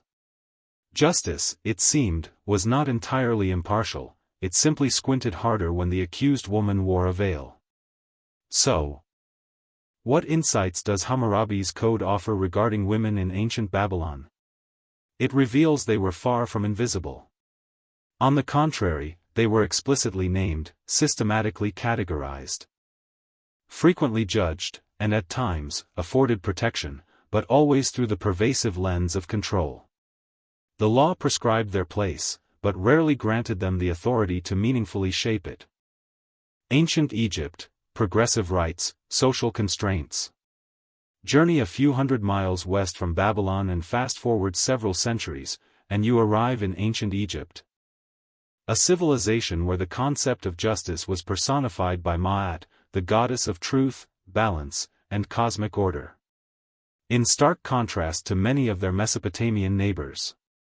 The Egyptians held a remarkably progressive view, at least on paper, concerning women's legal rights. Egyptian women, irrespective of their social standing, possessed the legal right to own property, inherit land, sue and be sued, and even initiate divorce. These were not merely theoretical rights inscribed on tomb walls, they were actively practiced. Particularly in bustling urban centers like Thebes and Memphis. Women could enter into contracts, serve as legal witnesses, and draft wills. A woman could independently operate a business, lend money, or acquire slaves and livestock. In essence, Egyptian law recognized women as legal individuals, rather than mere extensions of their husbands. This degree of autonomy might appear remarkably ahead of its time, and in many respects, it was. Women were not barred from entering temples or legal courts. In fact, priestesses fulfilled significant legal and ritualistic roles, and some even ascended to positions as judges or scribes. Legal documents from the New Kingdom clearly illustrate instances of women filing complaints against male relatives and emerging victorious. However, and there's always a caveat, this relative legal freedom was accompanied by considerable social constraints. The vast majority of women still lived under the overarching authority of a father or husband. While they possessed the right to own land, they were often implicitly expected to pass it down through male heirs. The law may have granted permission, but societal norms frequently whispered a subtle, not quite. Marriage, though not formally a religious institution in Egypt, was nonetheless legally binding. Husbands and wives could pursue divorce for a variety of reasons, including infertility, infidelity, or even profound emotional incompatibility. Divorce did not carry a significant social stigma, and children were typically entrusted to the care of the mother, who retained rights to her dowry and frequently received additional property. Legal punishments were theoretically applied equally. But in practical terms, social class and familial connections often wielded far greater influence than gender. A noble woman might evade consequences for actions that would send a peasant woman directly to the crocodiles, literally. So, was ancient Egypt a feminist utopia? Not precisely. But compared to the rigid patriarchies of Mesopotamia or the later Greek world, it offered women something quite rare: the capacity to participate in legal life as bona fide persons, rather than mere possessions. In a world governed by deities and pharaohs, that was no insignificant achievement. Ancient India, Dharma, duty, and contradictions. In ancient India, the legal standing of women was profoundly shaped by Dharma, the intricate moral and social order central to Hindu philosophy. Codified in foundational texts such as the Manusmriti, Laws of Manu. This framework presented a deeply hierarchical and duty-driven system where women were simultaneously honored, protected, and respected, provided they remained within their prescribed societal roles. The Manusmriti, compiled sometime between 200 BCE and 200 CE, offered extensive commentary on women, much of it strikingly contradictory.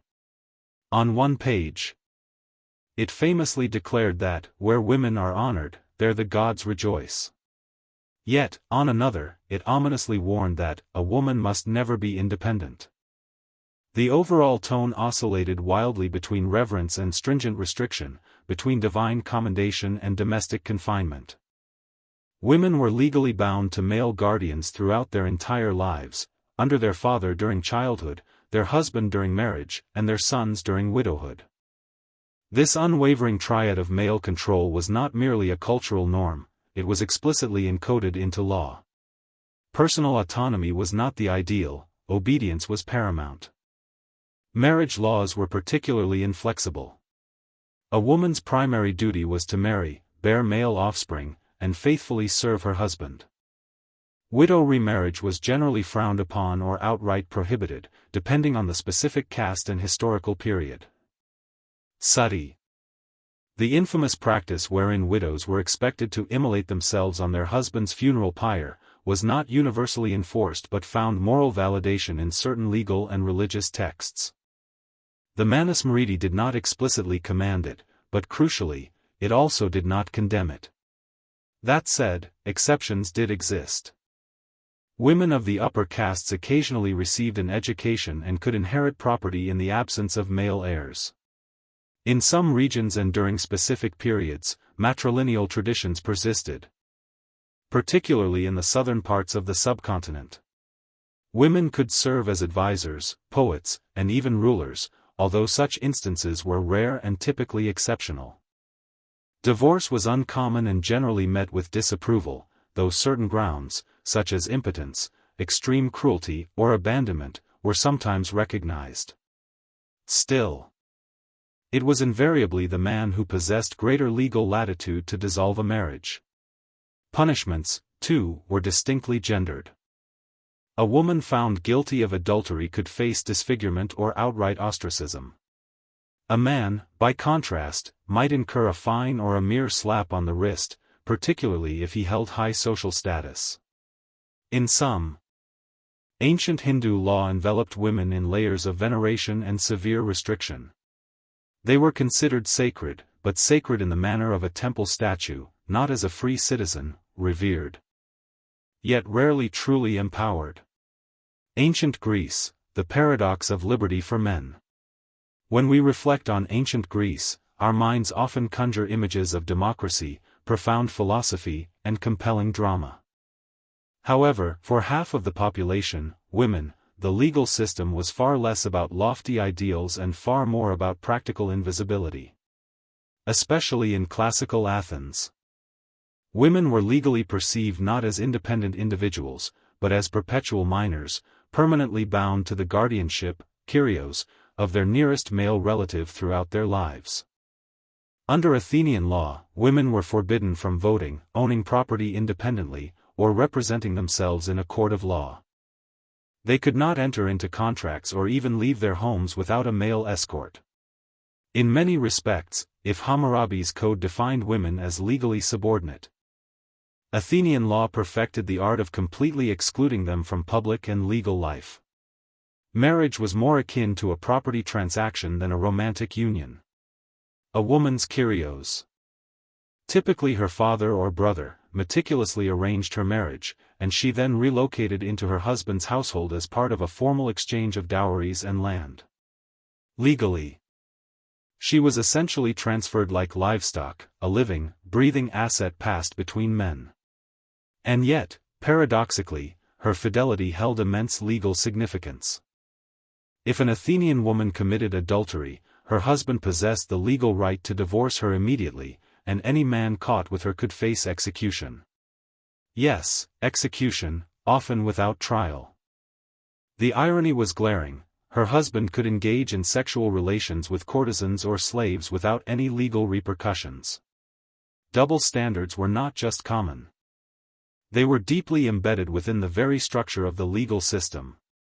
Women could not unilaterally initiate divorce themselves. But they could return to their father's house if they were abandoned or subjected to mistreatment. However, any subsequent legal action on their behalf had to be undertaken by a male relative.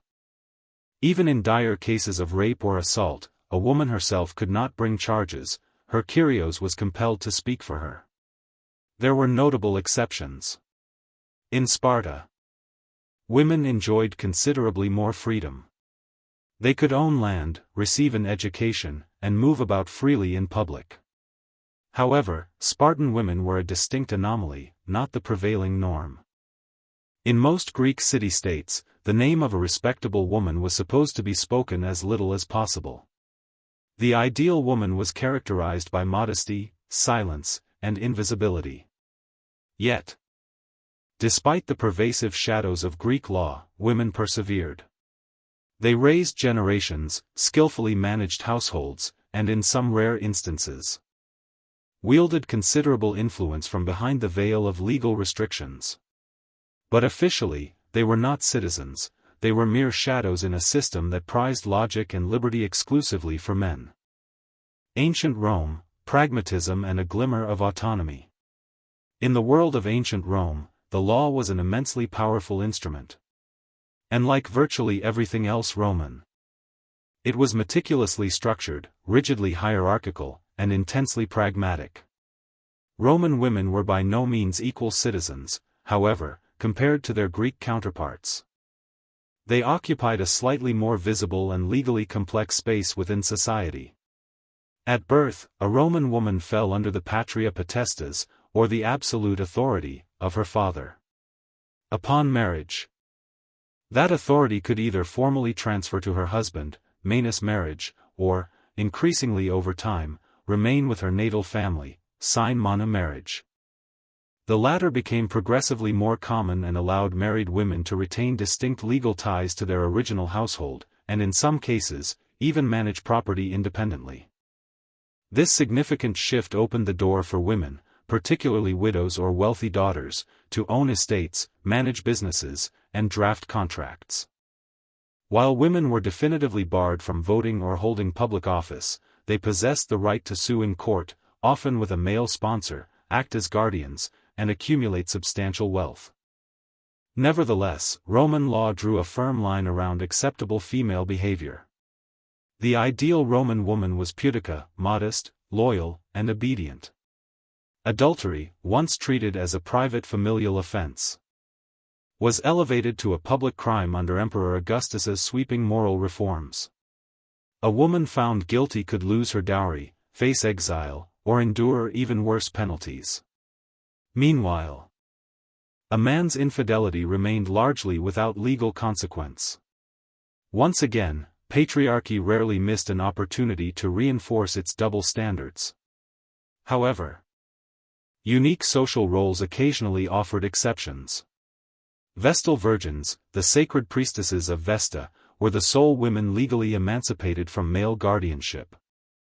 They pledged 30 years of chastity in exchange for immense prestige, unparalleled legal independence, and the extraordinary power to pardon condemned prisoners. Yet, a broken vow of chastity meant a gruesome end, being buried alive. Divine authority came with cruel consequences. Roman matrons, respectable married women of the upper classes, wielded significant social power. They influenced politics through their extensive family connections, meticulously arranged marriages, and even participated in public mourning rituals. The legal system acknowledged their elevated status through protections for their property and legal mechanisms like tutela, a type of male guardianship that, by the imperial period, was often largely symbolic rather than restrictive. So, while Roman women certainly lived within a legal cage, the bars were spaced just far enough apart to permit a degree of movement. Especially for those born into wealth and prestige. They were undoubtedly constrained, yes, but never entirely silenced. Ancient Hebrew society. Divine law and patriarchal order. In ancient Hebrew society, law transcended mere civic structure, it was understood as divine instruction. Primarily found in the Torah and subsequently interpreted by rabbis. These religious legal texts created a comprehensive framework that governed nearly every facet of life, including the designated roles, stipulated rights, and inherent restrictions placed upon women. And like many ancient legal systems, the law simultaneously elevated and limited them. At the heart of Hebrew law was the family unit, with women expected to serve as the moral and spiritual backbone of the household, yet always under overarching male authority. Fathers meticulously arranged marriages. Ancient Hebrew society, divine mandate and gendered roles. In ancient Hebrew society, the legal framework transcended mere civic structure. It was fundamentally regarded as divine instruction, primarily rooted in the Torah and subsequently expounded upon by rabbis. These sacred legal texts established a comprehensive system that governed every facet of life, including the prescribed roles, stipulated rights, and inherent restrictions placed upon women. And like many other ancient legal traditions, this framework both elevated and constrained them. At the core of Hebrew law lay the family unit, with women expected to fulfill the crucial role of the moral and spiritual foundation of the household, though perpetually under male authority. Fathers meticulously arranged marriages. Husbands served as the undisputed heads of households. Sons inherited land, while daughters, conversely, were anticipated to marry outside the family and bring with them a dowry, often possessing no inheritance rights themselves unless there were no male heirs. Nevertheless, women were far from entirely voiceless. The ketubah, a formalized marriage contract, provided them with a significant degree of legal security in the form of guaranteed financial support and explicitly outlined spousal responsibilities. If a man failed to provide his wife with sustenance, clothing, or intimacy, a woman could seek a divorce, a remarkably progressive provision for the ancient world. However, she could not unilaterally initiate it, a rabbinic court or her male kin had to advocate on her behalf. Adultery laws exhibited a stark and pronounced inequality. A married woman caught in a liaison with another man could face death by stoning, according to Deuteronomic law. A man caught with a married woman faced the same severe punishment. However, if the woman was unmarried or enslaved, the rules became considerably murkier, usually resulting in fines or forced marriage, depending on the social status of those involved. In cases of rape, the law mandated a fine and marriage to the victim, an outcome that modern sensibilities understandably find deeply problematic. Ritual purity laws also played a profound role in the legal perception of women. During menstruation or childbirth, women were deemed ritually impure and were temporarily restricted from active religious life and physical contact. These laws reinforced notions of female otherness, not necessarily as inherently sinful, but as symbolically set apart. And yet, the Hebrew Bible is replete with examples of powerful, legally influential women: Deborah the judge, Ruth the Moabite widow who skillfully navigated the complex inheritance system, and Esther, who boldly manipulated royal law to safeguard her people. These women were exceptional. But their very existence reveals that the law was not always impervious, and that extraordinary boldness, profound wisdom, and unwavering faith could sometimes carve out space where the legal framework had seemingly closed a door. The Achaemenid Empire, pragmatism and elite female autonomy. The Achaemenid Empire, established by Cyrus the Great in the 6th century BCE, presided over an immense and remarkably diverse populace, encompassing everyone from Babylonians and Egyptians to Greeks and Medes. Within this sprawling dominion, Persian law operated with a level of tolerance and pragmatism that was uncommon in many contemporary ancient societies. This legal flexibility manifested in intriguing ways regarding the status of women. While Persian law wasn't codified in a single monumental inscription like Hammurabi's code, extensive administrative records, detailed court documents, and numerous inscriptions reveal that women, particularly elite women, possessed a considerable legal presence. Notably, Persian royal and noble women were among the most autonomous in the entire ancient world. Within the royal court, powerful women like Atossa, daughter of Cyrus the Great and mother of Xerxes, wielded immense influence. She controlled vast estates, issued direct commands to administrators, and appeared in imperial inscriptions, not as mere decorative figures, but as legitimate landowners and power players. Records from the Persepolis fortification tablets demonstrate women receiving substantial rations, effectively managing large work crews, and overseeing agricultural production on royal estates. These were not isolated incidents. High-ranking women, especially those intimately connected to the king, held significant legal authority over labor and property. Marriage and family law in Persia skillfully blended local customs with the overarching imperial oversight. In Persian society, women possessed the right to own property, enter into contracts, and inherit land, rights that were sometimes even more secure than those granted in contemporary Greece or Rome. Dowries were legally protected, and women could reclaim them if a marriage dissolved. Divorce was permissible for both men and women, though the process often leaned in favor of the husband unless severe abuse or infertility could be definitively proven. Punishment laws, however, remained gendered. Adultery was a capital offense, particularly for women. But unlike in some neighboring cultures, the specific method and severity of punishment varied significantly by social class. A noblewoman might face exile or house arrest, while a servant could be executed. The law, as always, bowed to the dictates of hierarchy. Zoroastrianism, the empire's dominant religion, also influenced Persian perspectives on women. While spiritually both men and women held roles in the cosmic dualism of good and evil, practical religious purity laws imposed restrictions related to menstruation, childbirth, and bodily contact, mirroring patterns observed in Hebrew and Hindu systems. In summary, Persian law offered women a curious amalgam: freedom through social rank, respect through religious tenets, and limitations imposed by custom. The higher your social standing, the more pronounced your legal voice. Ancient China: hierarchy, duty, and Confucian obedience. In ancient China, law was not merely a system of regulations, it was a profound expression of harmony, hierarchy, and Confucian morality.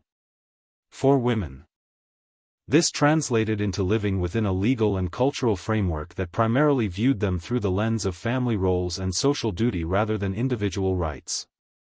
The earliest codified Chinese laws emerged during the Zhou dynasty, but it was under the subsequent Han dynasty, 206 BC-E 220 CE, that legal structures began to solidify alongside pervasive Confucian ideology. Confucian teachings placed immense emphasis on the three obediences: a woman must obey her father before marriage, her husband during marriage, and her sons in widowhood.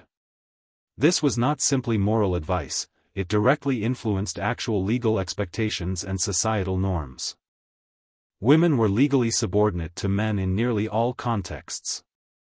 They were forbidden from holding public office, rarely appeared in court independently, and were frequently excluded from inheritance, particularly in patrilineal families. A daughter might be cherished within the household, but the law perceived her as a temporary presence. She would eventually marry out, taking her dowry with her. Marriage was both a strategic family alliance and a binding legal contract. A man could divorce his wife for reasons as broad as jealousy or illness, though he was prohibited from doing so if she had no family to return to, had mourned his parents appropriately, or had borne him sons. Women, by stark contrast, possessed no legal power to initiate divorce unless extreme abuse could be definitively proven, and even then, her case would likely depend heavily on her male relatives intervening on her behalf. Adultery laws strikingly reflected profound gender bias. A woman caught cheating could face execution. A man engaging in an affair with a married woman might face punishment. But infidelity with a servant or concubine was often entirely overlooked. Honor and legitimacy were intimately tied to the woman's reproductive capacity. Still, exceptions existed. Some dynasties witnessed the rise of powerful imperial women like Empress Lu Ji and Empress Wu, who wielded immense political power, occasionally bending legal codes to suit their ambitions. And in peasant villages, widows who effectively managed households or assumed control of family businesses could wield significant informal authority, even if the law did not formally recognize their status.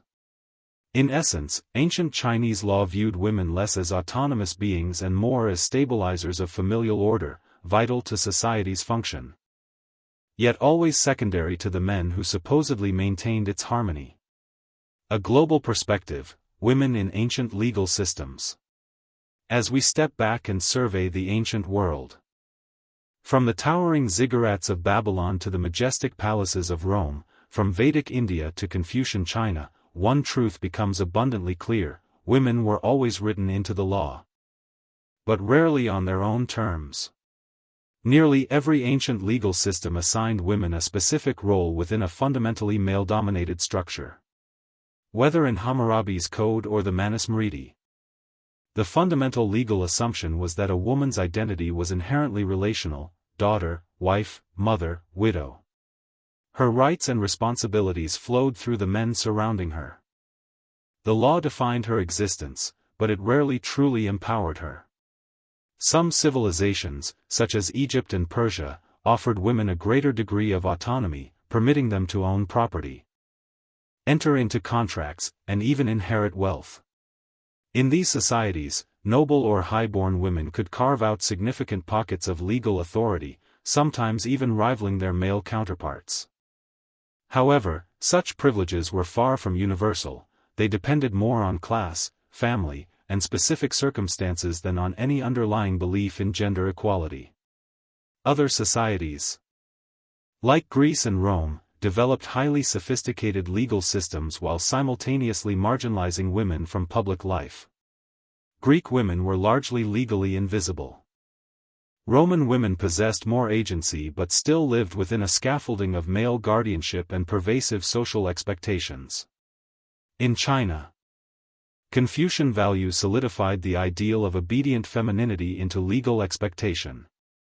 The law was not just about punishment, it was about preserving cosmic harmony, and that meant everyone, especially women, was expected to know their place within the social order.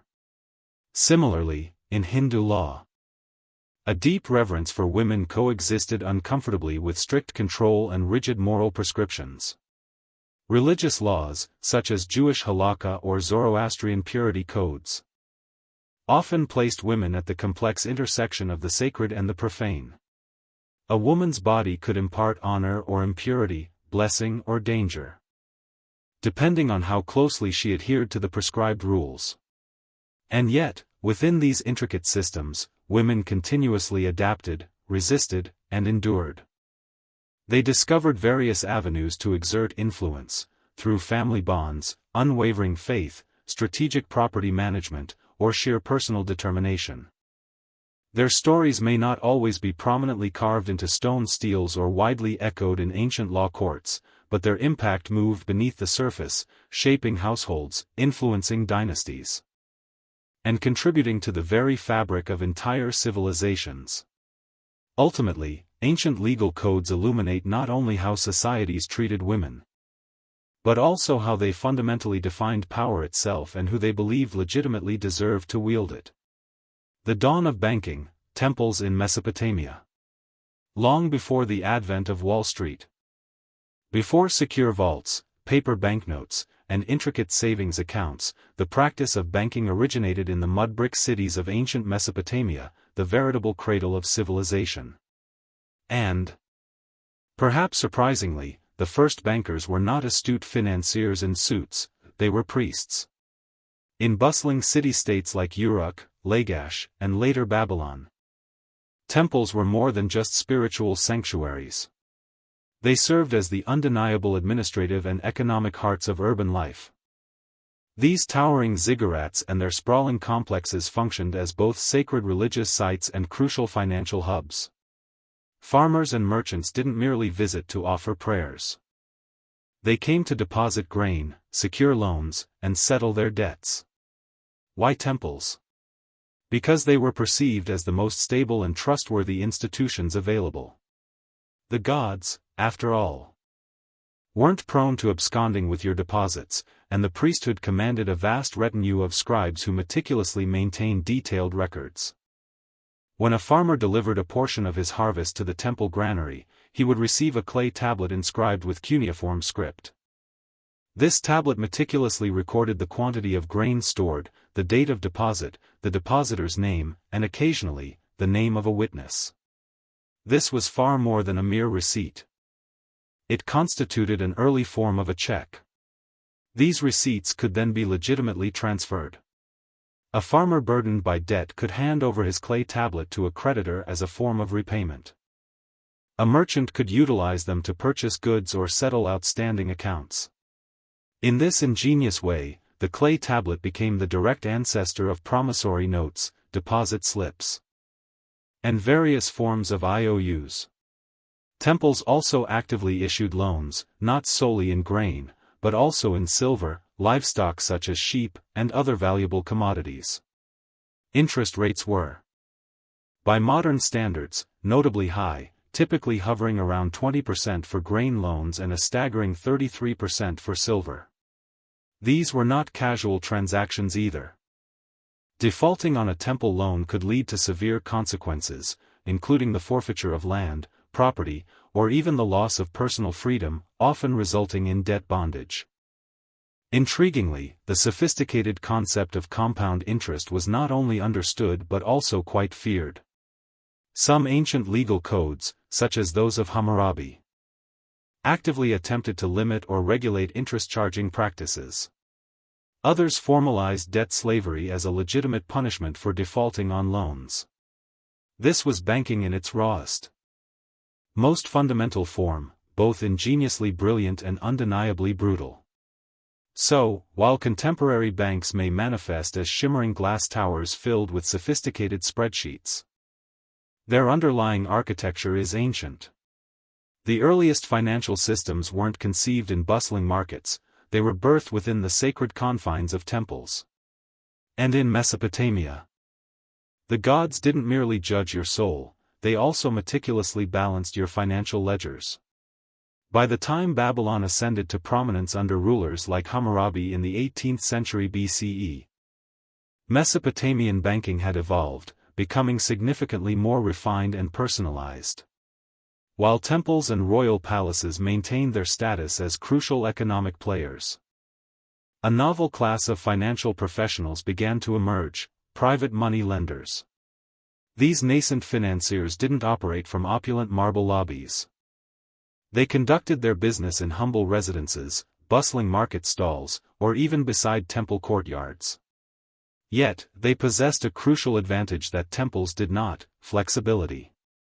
Whereas temple loans were often seasonal and intrinsically linked to agricultural cycles, private money lenders could customize arrangements for merchants, traders, and artisans. Offering loans primarily in silver, Babylon's preferred unit of exchange. Silver wasn't yet minted into coins, that groundbreaking innovation would appear much later. Instead, it was meticulously weighed out by the shekel, and loan agreements were meticulously documented on clay tablets.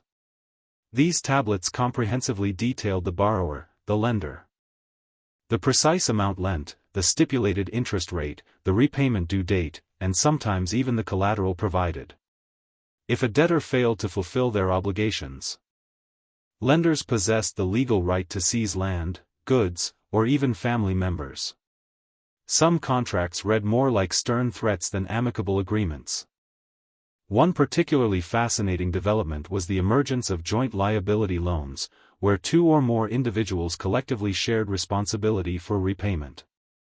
This mechanism effectively reduced the lender's risk and subtly laid the groundwork for what we now refer to as co-signed loans. Debt was a pervasive element in Babylonian society. Farmers borrowed to finance crop planting, merchants sought loans to fund extensive caravan expeditions, and builders secured credit for large-scale construction projects. While debt slavery was a very real and ever-present danger, the legal system eventually began to offer some limited resistance. Hammurabi's renowned code provided certain forms of relief.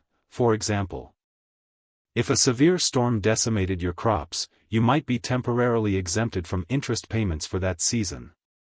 Babylon also pioneered the use of promissory notes and letters of credit, instruments utilized to transfer funds across distances without the necessity of transporting physical silver.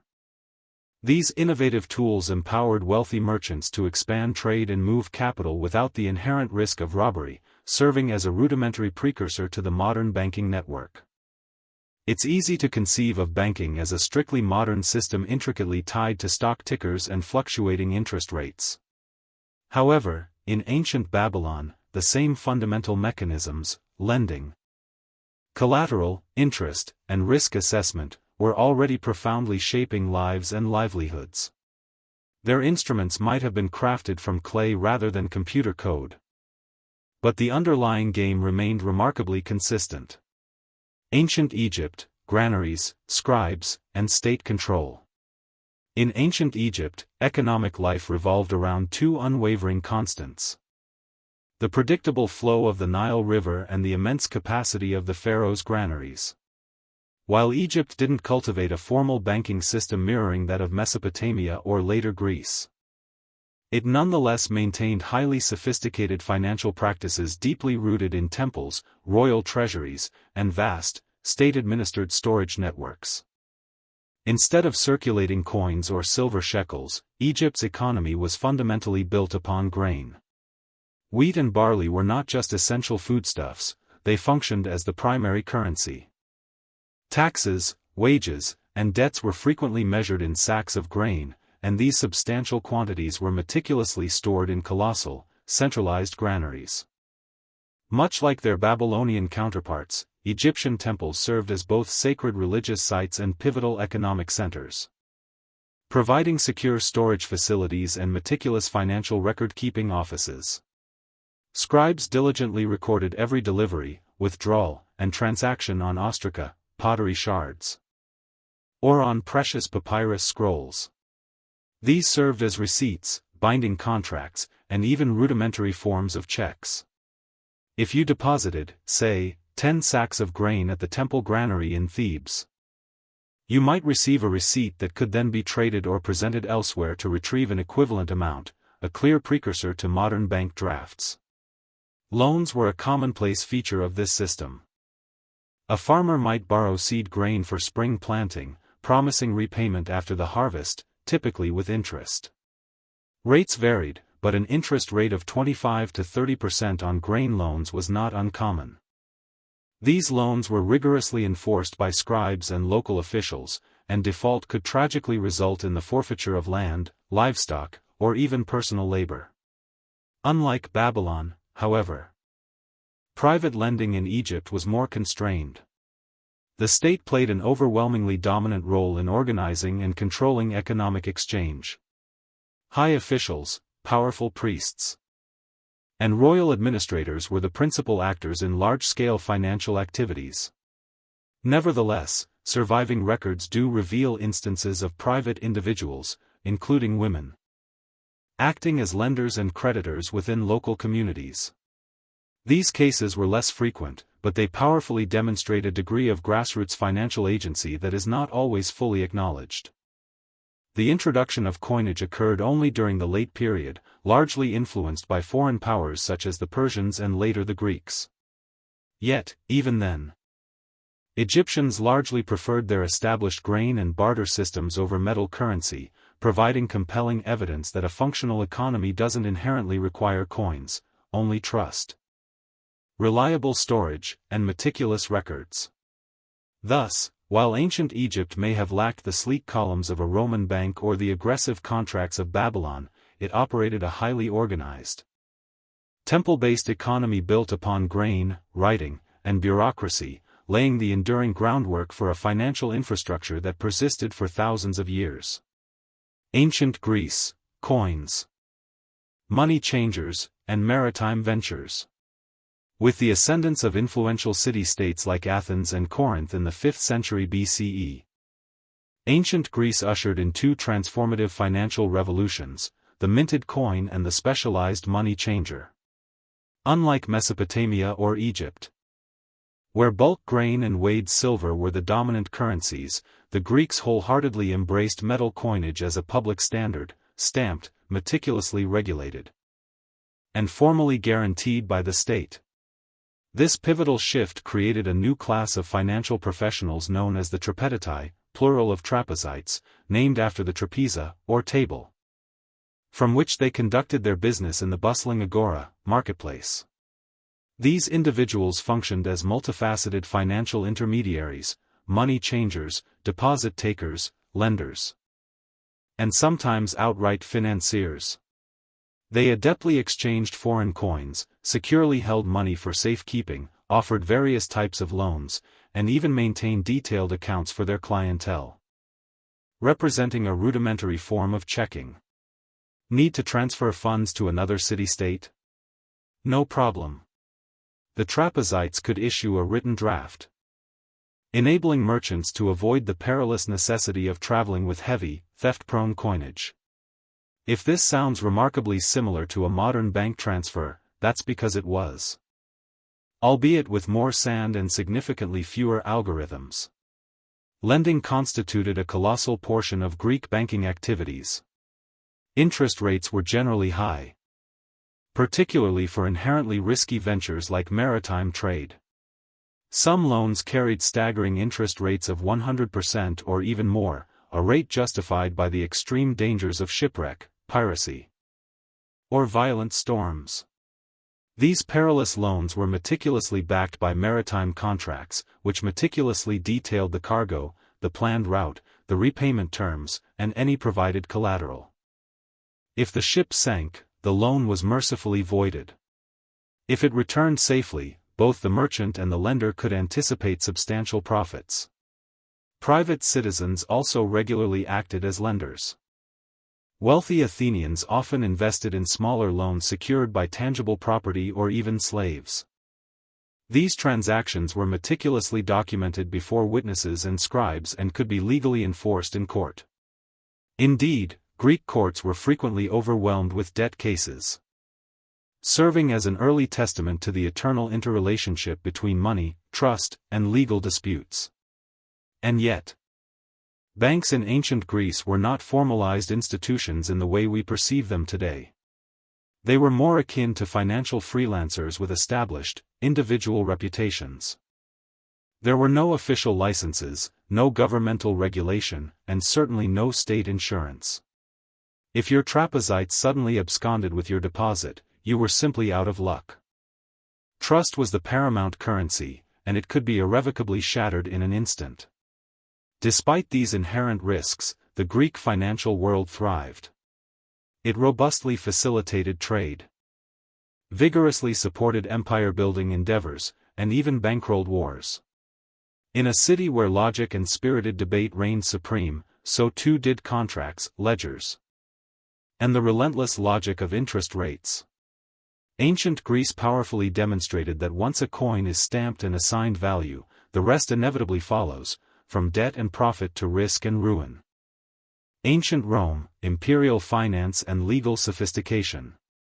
By the time Rome asserted its dominance over the Mediterranean, banking had evolved from small-scale lending into a full-blown financial engine that powered an entire empire. The Romans, with their characteristic pragmatism, didn't invent banking. But they undeniably perfected it, expanded it, and deeply embedded it into the very fabric of everyday life. At the core of Roman finance were the argentarii, the Roman equivalent of bankers. These individuals operated out of tabernae, shops, conveniently located near the forum and functioned as comprehensive financial agents, money changers, deposit takers, lenders, and facilitators of payments. They skillfully exchanged coins from across the vast empire, securely held private deposits for safekeeping, dispensed loans, and even executed payments between third parties. Affluent Romans, including influential senators, deposited substantial sums with these bankers, who meticulously maintained ledgers called rations, the direct ancestors of our modern account books. A client could readily authorize an argentarius to disburse funds to another person directly from their deposit, effectively creating an early version of the check. Need to transmit money to Carthage or Alexandria?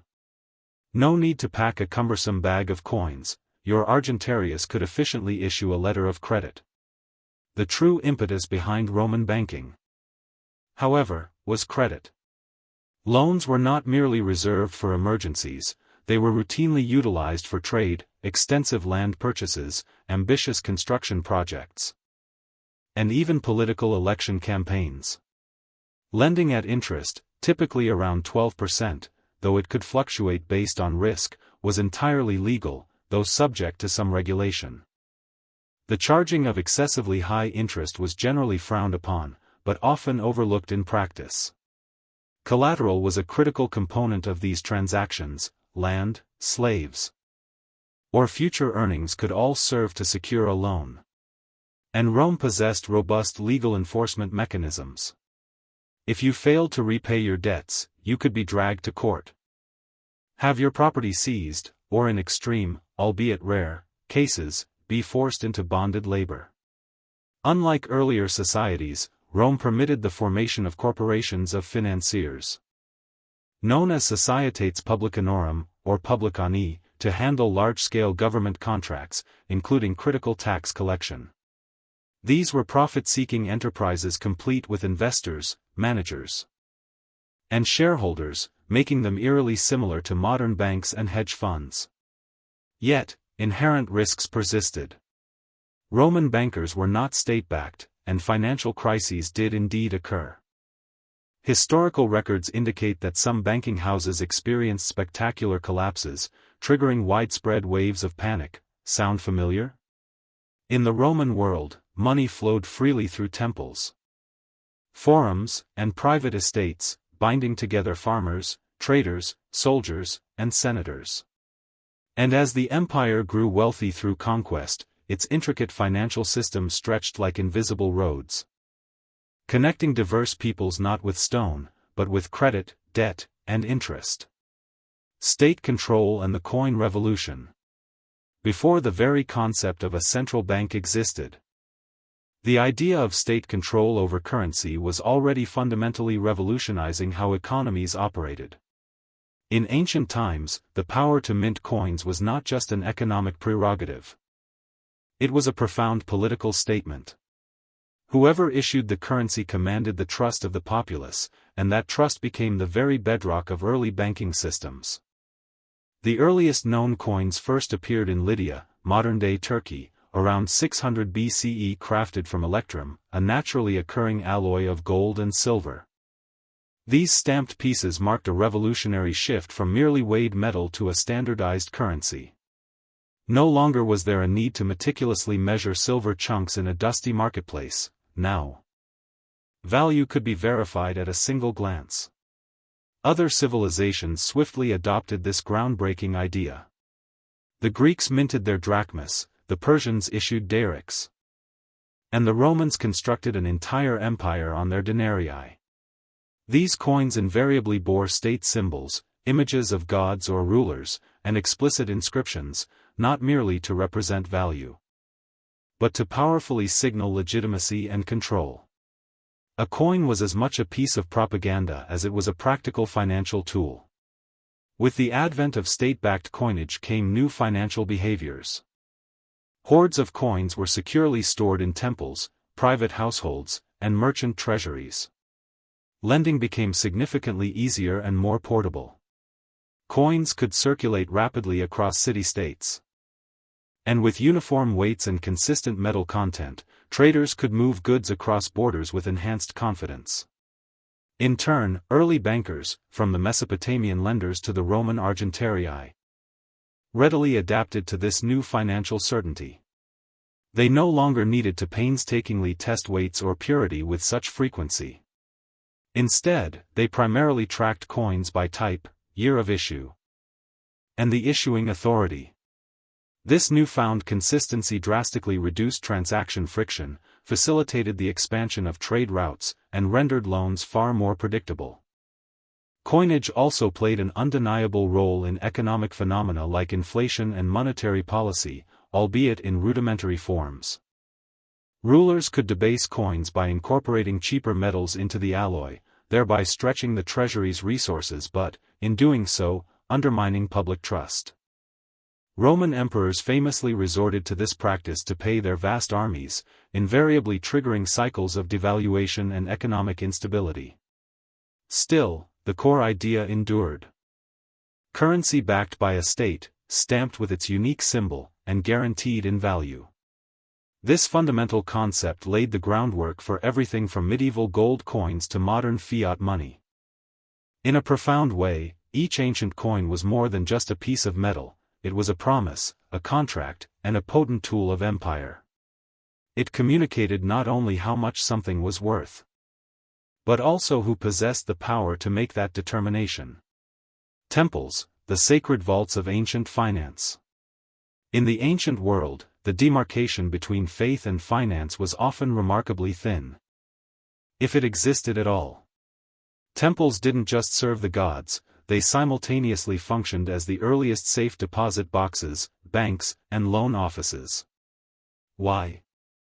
Because people fundamentally trusted the gods far more than they trusted fallible kings, shrewd merchants, or itinerant money lenders. Consider Delphi, for instance. The sanctuary of Apollo was not merely a significant religious destination, it was a veritable financial powerhouse. City-states deposited their war funds there. Wealthy individuals entrusted their fortunes to its care, and treasuries were purposefully constructed within the temple precincts. Religious centers like Delos, Ephesus, and Jerusalem also effectively acted as de facto banks, offering unparalleled security, immense prestige, and the services of scribes who meticulously maintained careful records. A vault safeguarded under divine watch was perceived as infinitely more secure than any private home or fortified stronghold. These venerable temples fulfilled several crucial financial roles. They securely held deposits, issued various types of loans, and in some documented cases, even collected interest. In Mesopotamia, as early as the 3rd millennium BCE, temple priests rigorously oversaw lending systems where borrowers repaid their debts with grain or silver. In Egypt, temple granaries served as vast repositories of wealth, issued receipts, and effectively facilitated widespread trade. In Greece and Rome, temples frequently held public funds, safeguarded the spoils of war, and underwrote the financing of major construction projects and grand festivals, all under the sacred seal of a revered deity. And temples were far from being passive vaults. They actively lent money. In Athens, for example, the Temple of Athena on the Acropolis extended loans of silver to the state at interest to fund significant public works. The gods, it seemed, were remarkably patient creditors. Religion also furnished the essential ethical framework for finance. Ancient Hebrew law, for instance, explicitly prohibited charging interest to fellow Israelites, but permitted it for foreigners, a moral boundary that artfully blended spiritual identity with economic policy. Hindu Dharma texts meticulously laid out rules for fair lending, debt repayment, and even the spiritual consequences of financial misconduct. Of course, these systems were not without their vulnerabilities. Temples could be looted during times of war, and clerics, being human, could be corrupt. But for the majority of the ancient world, temples remained the most universally trusted institutions, enduring, stable, and powerfully reinforced by divine fear. So, when you envision ancient banking, don't merely imagine dusty coins and cloaked lenders. Picture instead gleaming golden statues, fragrant incense, and majestic marble columns. Because for thousands of years, the safest place to entrust your money was not beneath a mattress, but beneath the watchful, omniscient eyes of the gods. Lending and debt. The ancient foundations of credit. Long before the invention of credit cards or sophisticated mortgage calculators, ancient economies operated on a system that was surprisingly familiar: borrow now, pay later, with interest. Whether you were a Mesopotamian farmer, a Greek merchant, or a Roman senator, if you required capital, you inevitably approached a lender. However, the ancient rules governing lending were often considerably harsher, and the consequences of default far more immediate and personal. Interest was not just permitted, it was expected. In Babylon, rates were remarkably steep, 20% for grain and 33% for silver, frequently compounded annually. These figures were not considered predatory, they were the accepted standard. High risk invariably meant high reward, and borrowers explicitly understood that if the harvest failed or a caravan did not return, they remained entirely liable for the debt. Temples and private lenders alike amassed considerable fortunes from these loans, and unpaid debt could tragically lead to debt slavery or the immediate seizure of property. In ancient Greece, particularly in Athens, interest rates fluctuated significantly depending on the perceived risk involved. The riskiest loans were maritime loans. A lender might advance silver to finance a trading voyage, fully aware that the ship could sink or be seized by pirates. To offset such substantial risk, rates could soar to 100% or even higher. But if the ship returned safely, both the merchant and the lender could reap immense profits. The Romans added formidable legal muscle to these arrangements. Loan contracts were meticulously written, formally witnessed, and officially sealed. Collateral, land, goods, or even slaves, was meticulously recorded in explicit detail. Miss a single payment? Your creditor possessed the legal right to drag you to court, seize your property, or in rare cases, compel you into bonded labor. Roman law set a nominal interest cap of 12%. But numerous loopholes and exemptions rendered that figure flexible, especially during periods of economic distress. Despite the inherent risks, borrowing was a pervasive practice. Farmers borrowed seed. Merchants borrowed to acquire goods for trade. Politicians borrowed to finance their ambitious campaigns. Lending undeniably greased the gears of ancient economies. And default was an acknowledged, albeit painful, hazard. And yes, fraud and manipulation were an undeniable part of the game. Lenders sometimes demanded illicit bribes or tacked on dubious administrative fees. Borrowers, conversely, might lie about collateral or simply disappear entirely. Without the benefit of modern credit scores or comprehensive banking regulations, trust and reputation were absolutely paramount. In the final analysis, ancient loans were not just financial tools. They were potent power plays. To borrow was to risk more than mere money. It was to stake your land, your personal freedom, and sometimes even your family, on the precarious chance that tomorrow would bring betterment, or at the very least, profitability. The enduring legacy of ancient banking. From the humble grain receipts of Mesopotamia to the meticulous silver ledgers of Rome, ancient banking was not simply a footnote in economic history. It was the fundamental foundation. These early systems of deposits, loans, interest, and financial record-keeping didn't merely fuel local trade. They quietly shaped the very architecture of global finance that we recognize today. At the core of every ancient banking system lay the same fundamental challenge we grapple with today: trust. Could people trust that the weighed silver was fair? That the grain stored in the temple granary wouldn't spoil or mysteriously vanish? That the lender wouldn't suddenly disappear with their hard-earned deposit? And out of that pervasive need for trust, or the desperate lack thereof, arose meticulous record-keeping, binding contracts, and ultimately, sophisticated institutional finance. The innovations achieved were astonishing for their time. Ancient Babylonians meticulously developed loan contracts with fixed interest rates, clear repayment terms, and legal witnesses, all precisely inscribed in cuneiform. Ancient Greeks pioneered the concept of letters of credit, allowing funds to be transferred between distant city-states without the perilous need to physically carry coins.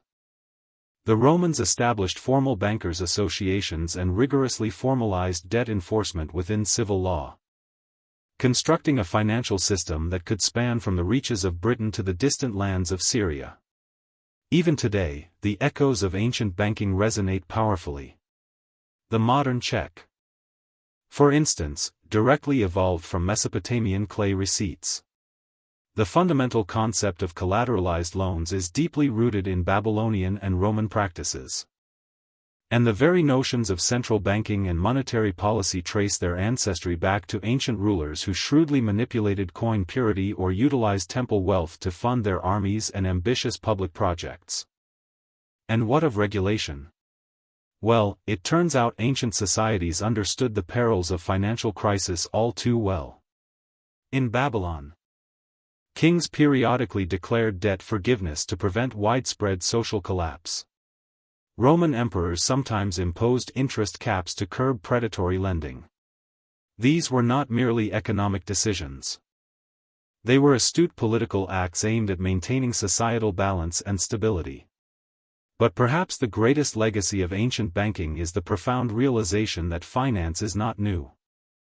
The tools have undeniably changed, clay tablets have become complex spreadsheets, silver shekels have transformed into intangible digital currencies. Yet, the fundamental human behaviors remain constant: risk, ambition, trust, fear, and the enduring hope of gain. The next time you log into your banking app or swipe a credit card, remember you're not doing anything novel. You are participating in a system that began with scribes in ancient temples, coins stamped by powerful kings, and farmers betting their entire harvest on the promise of a better season. And it all began with a deceptively simple idea: sometimes, to build the future, you have to borrow from it.